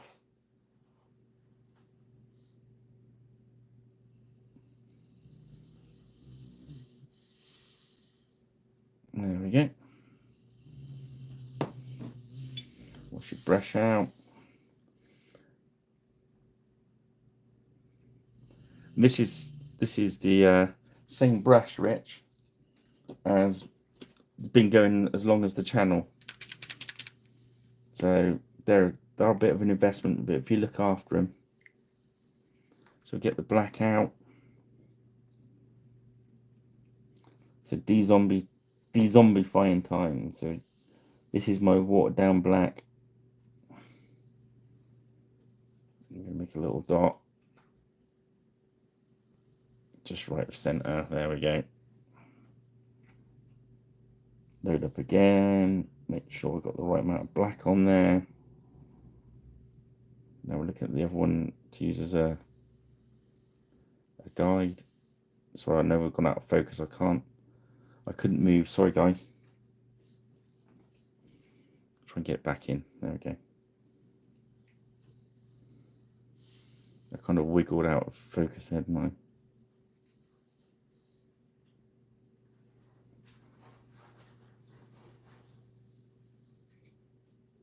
There we go.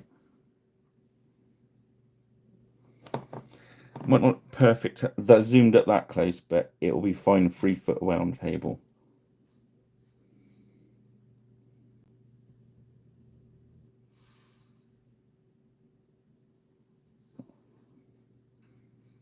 Can you aim just?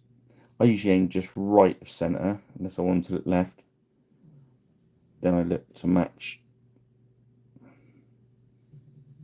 and then kind of fiddle around them until you get a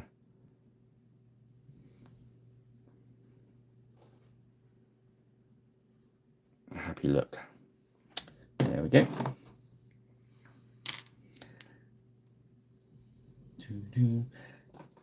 Let's wash the brush out.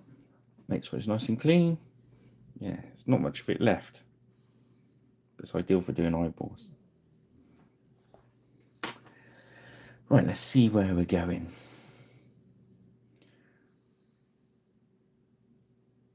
Okay, so next we're gonna highlight our silver out. I'm gonna highlight our silver out. Sorry, gunmetal out with shining silver.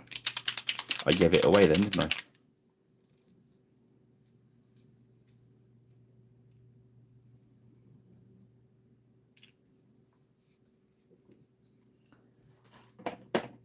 So again, we're just going to grab some silver up, take most of it back off our brush.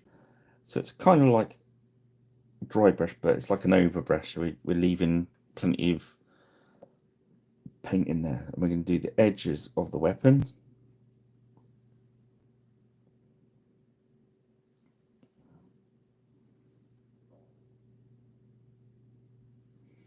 This is a bit like less is more as well. You just touch down in certain areas. We're looking for edges and surfaces that are pointing up. So across the top of his bonce there.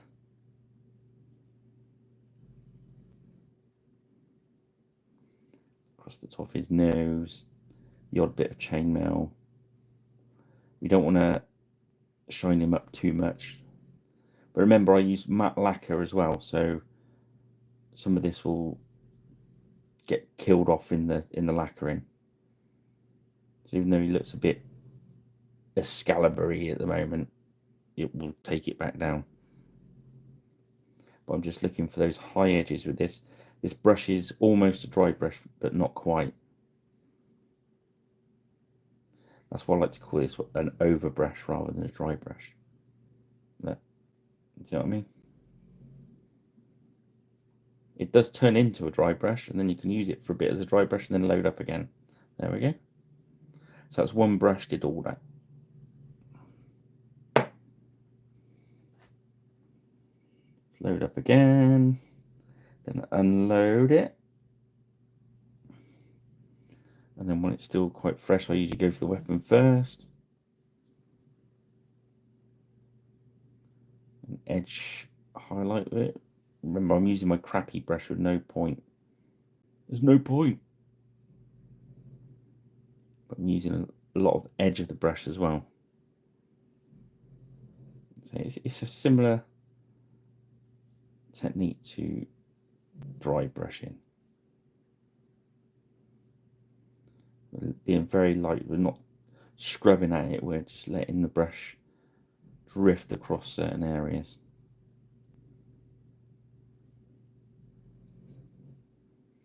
If this stage goes wrong and you put too much of it on and they look really, really shiny, let it dry, go back to the black, back to black, from myself, I don't know, punning myself to death. Yeah, go back to the black wash and start again.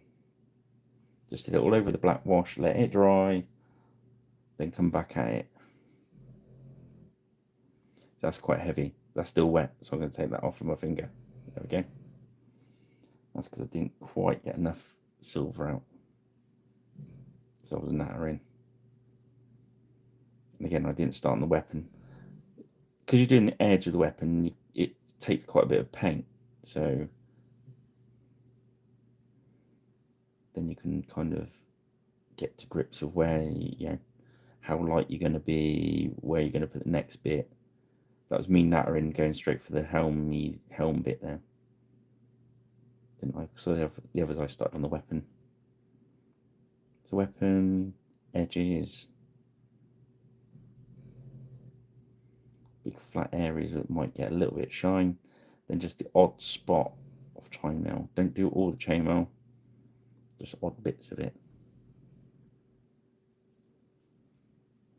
So we're 2 hours, 10 minutes. We're doing all right.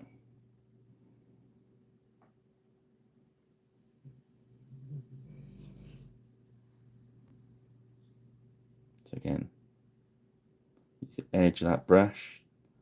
Let's load some of it on that.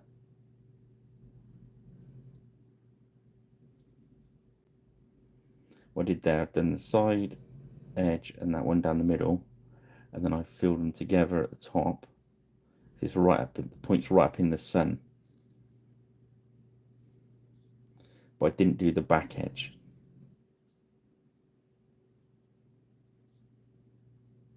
I'm moving a little quicker now. So catch bits of the chain.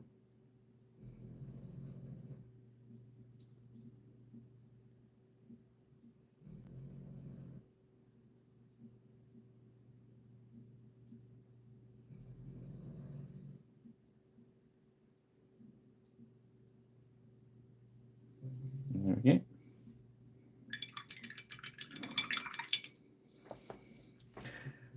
So should be.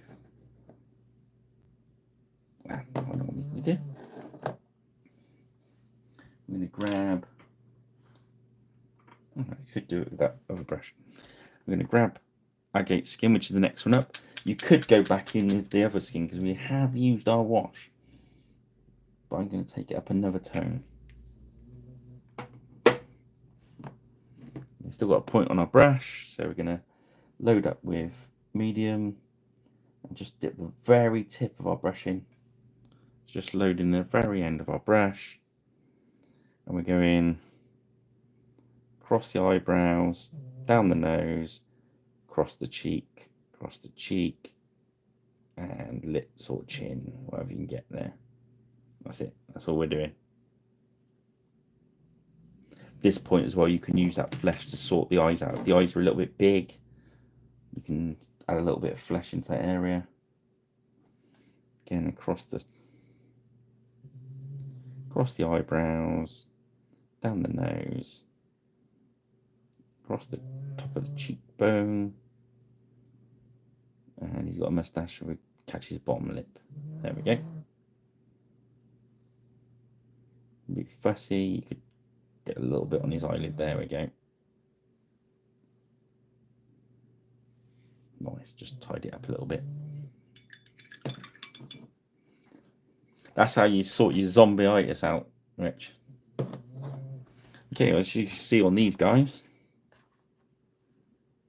we've got these red crosses, which are nice. I think we should have those. So grab a nice, let's grab our pure red. You could do 2 or 3 reds there, you could relay out, but I'm going to keep it nice and simple because we've got a lot of white there, so we don't want these red crosses being massive. Actually, I'm going to go a tone down on this red. I'm going to go to dragon red.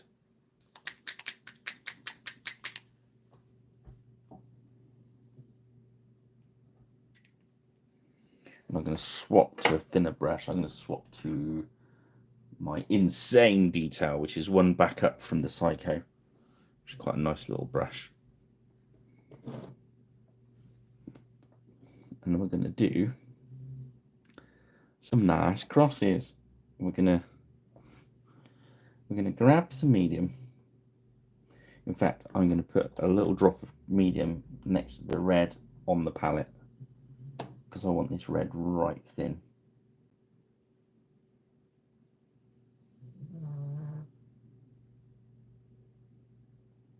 You load your brush up, make sure the wet's out of it. And then we're just going to listen to the dog snore.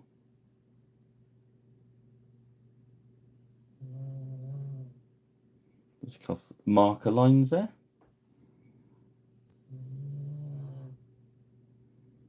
And a couple at bottom to. It's not going to get much of a crossing, so we're just going to imply it's there.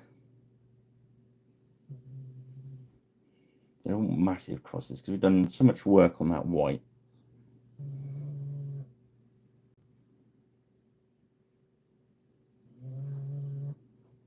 Using our first ones we laid down as markers.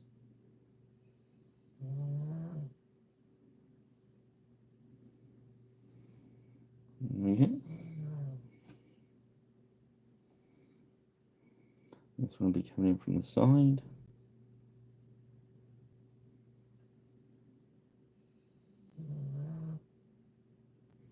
Using the tip of that brush.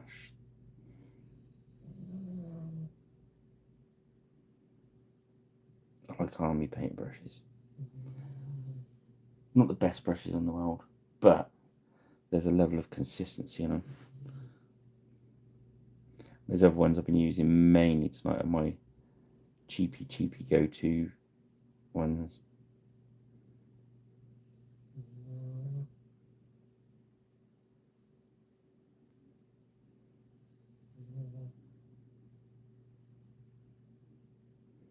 There we go. So you're not going to see any under there because his arm's under there. Just want a bit thicker at the top bit. Just thick that bit out.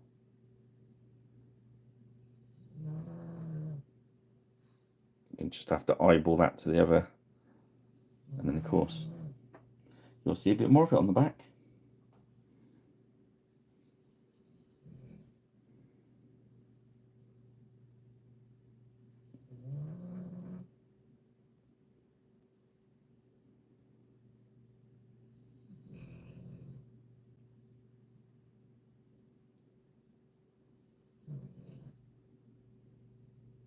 depending how confident you are, you can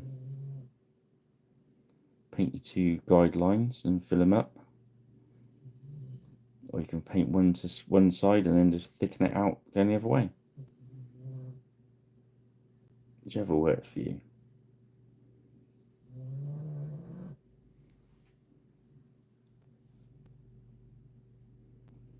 But the trick with any freehanding you're doing, whether it's something as simple as lines and a cross, is the most important thing is getting the consistency of that paint. It's just gonna gently roll off your brush. That's why I put the medium on the palette next to it. I could just feed up the medium. Right, so we started that other cross there.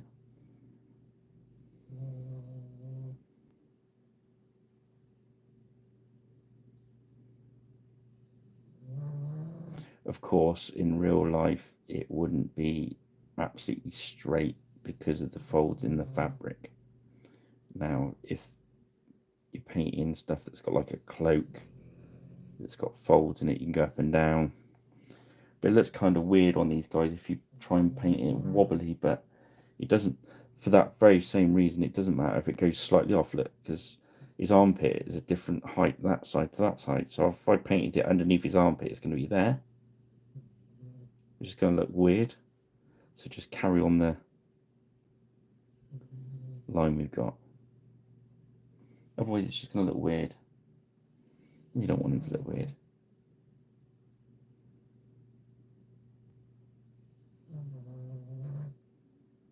But again, it means it doesn't have to be completely perfect. It's going to look right. There we go. Again, if it goes wobbly, don't just let it dry. I'm going to straighten up a little bit of white.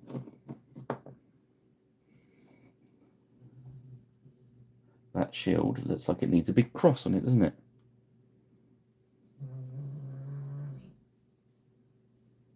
We'll forego the crosses on him and just put it on his shield. I think I did a different one. Oh yeah, I did the yeah, let's do that one. So we won't go to edge, we'll go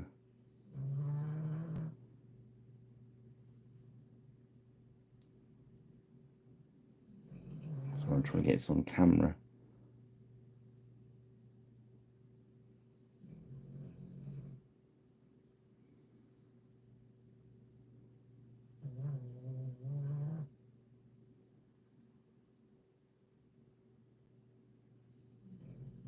It's just to get it a nice starter. And then we're going to put some ends on it.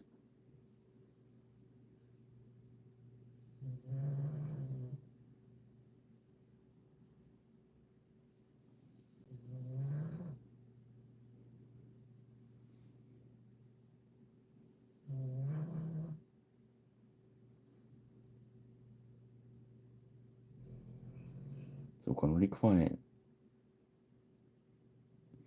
Don't worry, guys. The chat in the chat room will not put me off. You don't have to hold your breaths or nothing.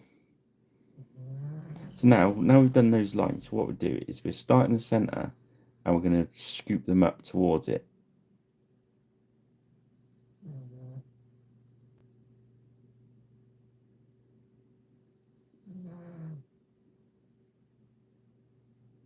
Yeah. Did you see that? Let's see if we can do it again. Just start in the center. We're going to use these as markers. So as we come down, let's scoop our brush out towards the end of the.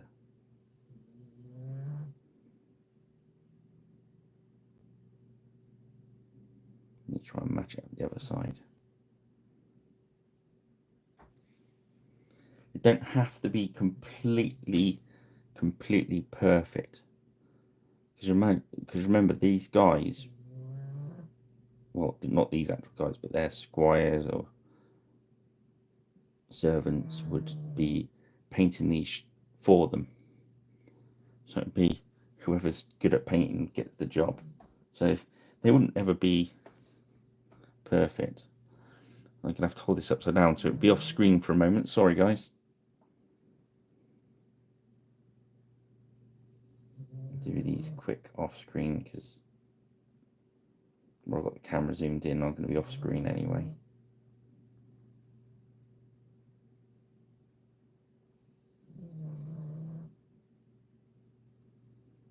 So talk amongst yourselves a moment.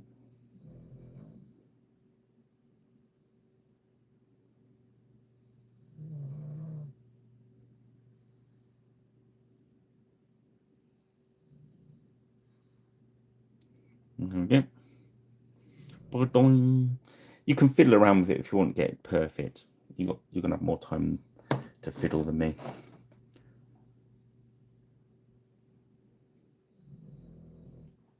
Again, we can do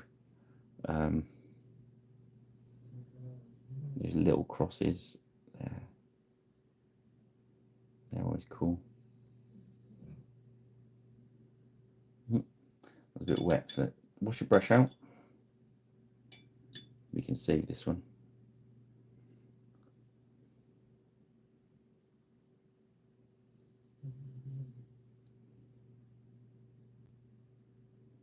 Oh, it's still wet enough. It's still wet enough to actually wash off, so we're going to put lots of water on it. And then we're going to grab the big brush, mop that out. There we go.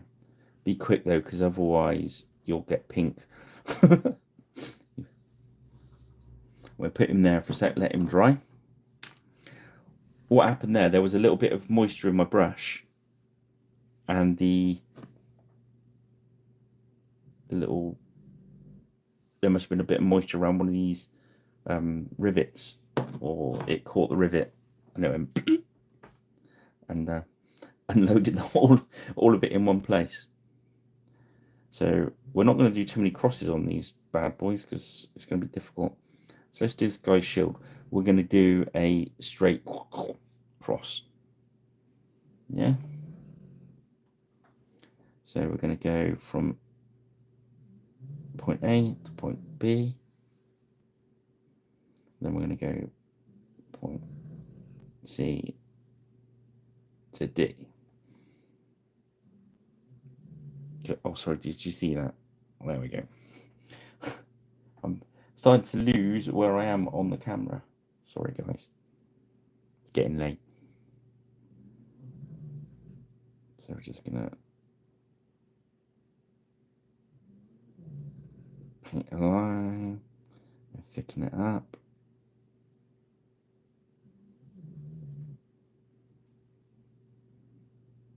There we go.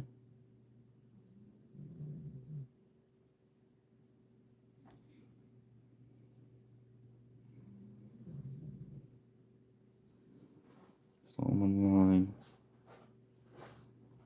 in further line, and thicken it up. There we are. Boom, boom. Then you can paint the bits around the edges if you like.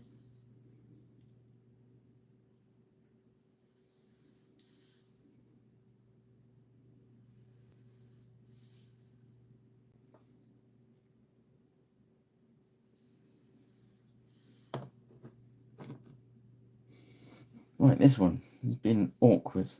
Let's get the moisture out with a brush.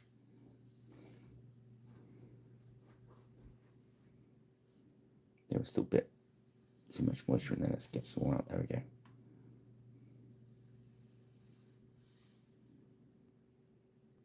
We're going to do a really thin line.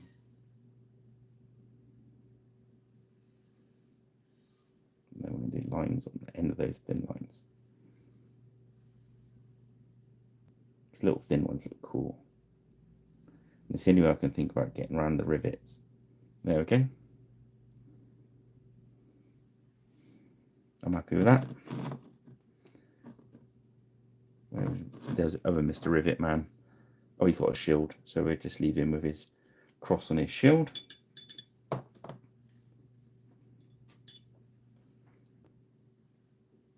Right. Where's the other one? So he's okay. He's okay.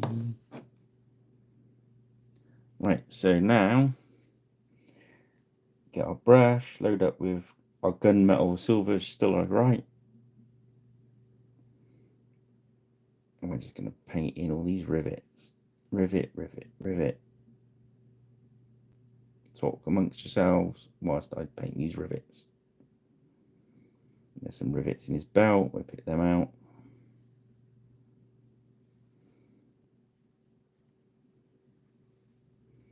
These are for your rivet counters out there. Do enjoy yourselves counting along.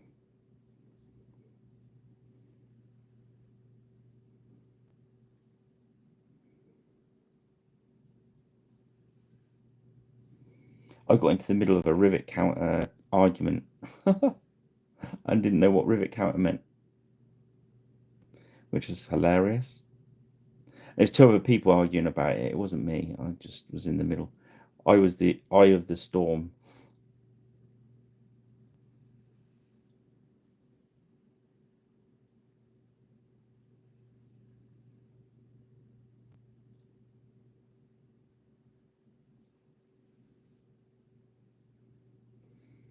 Done is we've loaded up quite a bit. We're just making sure that when we touch down, you're almost lifting up before you touch down, so the paint doesn't blob. There we go.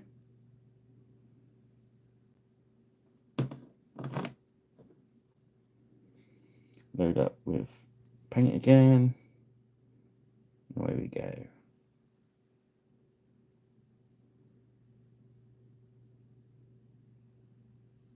Now after painting the rivets on the belt, I've remembered that there's another guy that's got rivets on his belt, so we should really go back and paint his rivets for him, just in case someone counts them. They might be part of the special rivet tally. Welcome, rivet counters among. If anyone's watching this back tomorrow and they're rivet counters,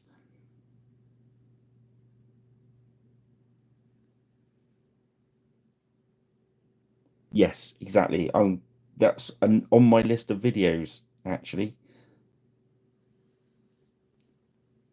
Yeah, so you want the almost like a ball of paint on your end of your brush. You got to practice not touching the miniature. Scary stuff. Rich, you'll love that one. I've got so many ideas for videos. I really I'll just take a week off, just do videos. Doing so many different things at the moment, it's kind of gone a bit crazy. Not that I'm complaining though, it's just I love it. I love being busy. Keeps me out of mischief. So my wife tells me.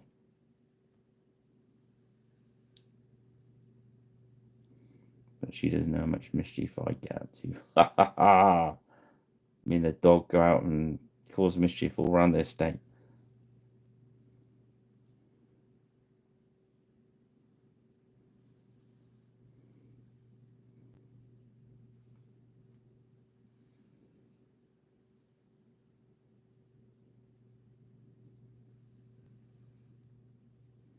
Certainly won't get bored, mate. You're right there.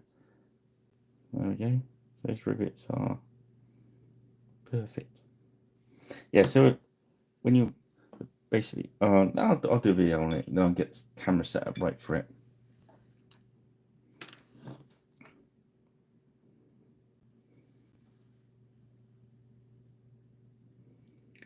Happy with him. We could put a little bit of highlight into the wood, but I'm not really too fussed because the white on the. See, we've got a nice bit of dirt on that shield. You could get the red wash solid red tone and just run a little bit of red tone into that red. But when the lacquer hits it, it'll be fine. Ba, ba, ba.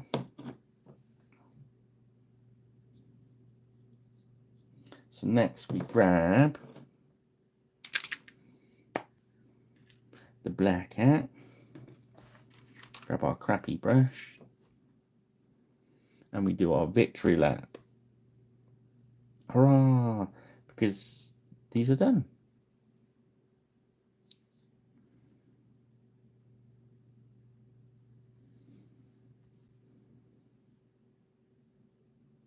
Which 2 hours and 30 minutes. It's about the same time as it took us to paint the 8 of the other ones, but so it's slightly complicated it by painting them white, in fairness. But I thought it is worth doing it'd been a coward's way out to not do a multicolored one, which will definitely be what I do next time. So next Friday, I think we'll probably do the Warlord next Friday, and then I'll use the others to do technique videos. That'd be good, wouldn't it? I might do I should have done the coloured ones on here and done the how to paint white tabards one. Oh, never mind. I'll just paint the other 4 white as well. But then that doesn't let me mix them about. So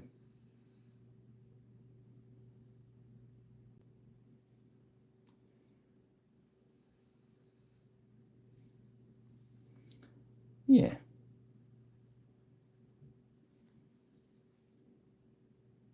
I'll just do this one and then we'll have a good old look at them. So all it needs adding to these now is the tufts of grass. Oh,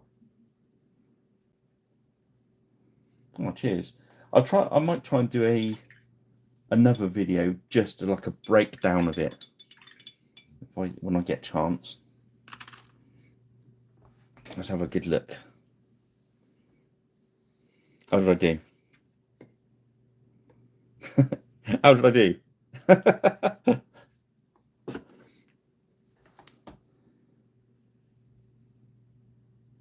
So you see the shine on that armor is real because we used the shiny silver. It will look better when it's lacquered. It really does help it all blend together nicely. So I'll put some tufts on these in a minute. Then in the morning I'll lacquer them. I like to leave them to dry overnight. They don't need to, you can be lacquered quicker than that, but it's nice to leave them.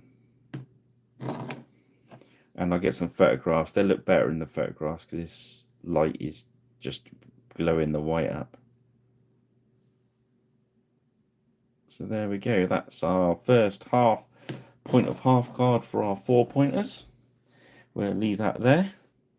So thank you for joining me. If you've not subscribed yet, why not? Help us out. If you've not popped over to my other channel, Pirate Rich Plays, that's only got 16 subscribers. So it's a bit empty over there. So a little bit of help on that one would be great, guys.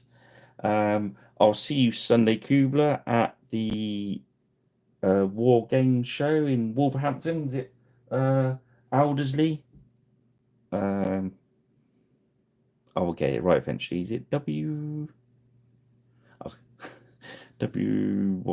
whatever it is? You know, guys, it's the show in the West Midlands. No, is it West Midlands? Yeah. We'll see you there. Check us out on Facebook and X and Blue Sky and where else? Oh yeah, my new website. Check that out as well, which is Pirate Rich Paints, all one word, paintalong.square.site. And yes, I'll see you Sunday. Cubes, that'd be great. Yeah, definitely come and see us. And yeah, I'll leave it there, guys, before I waffle some more. All right, guys, have a good weekend. See you Sunday.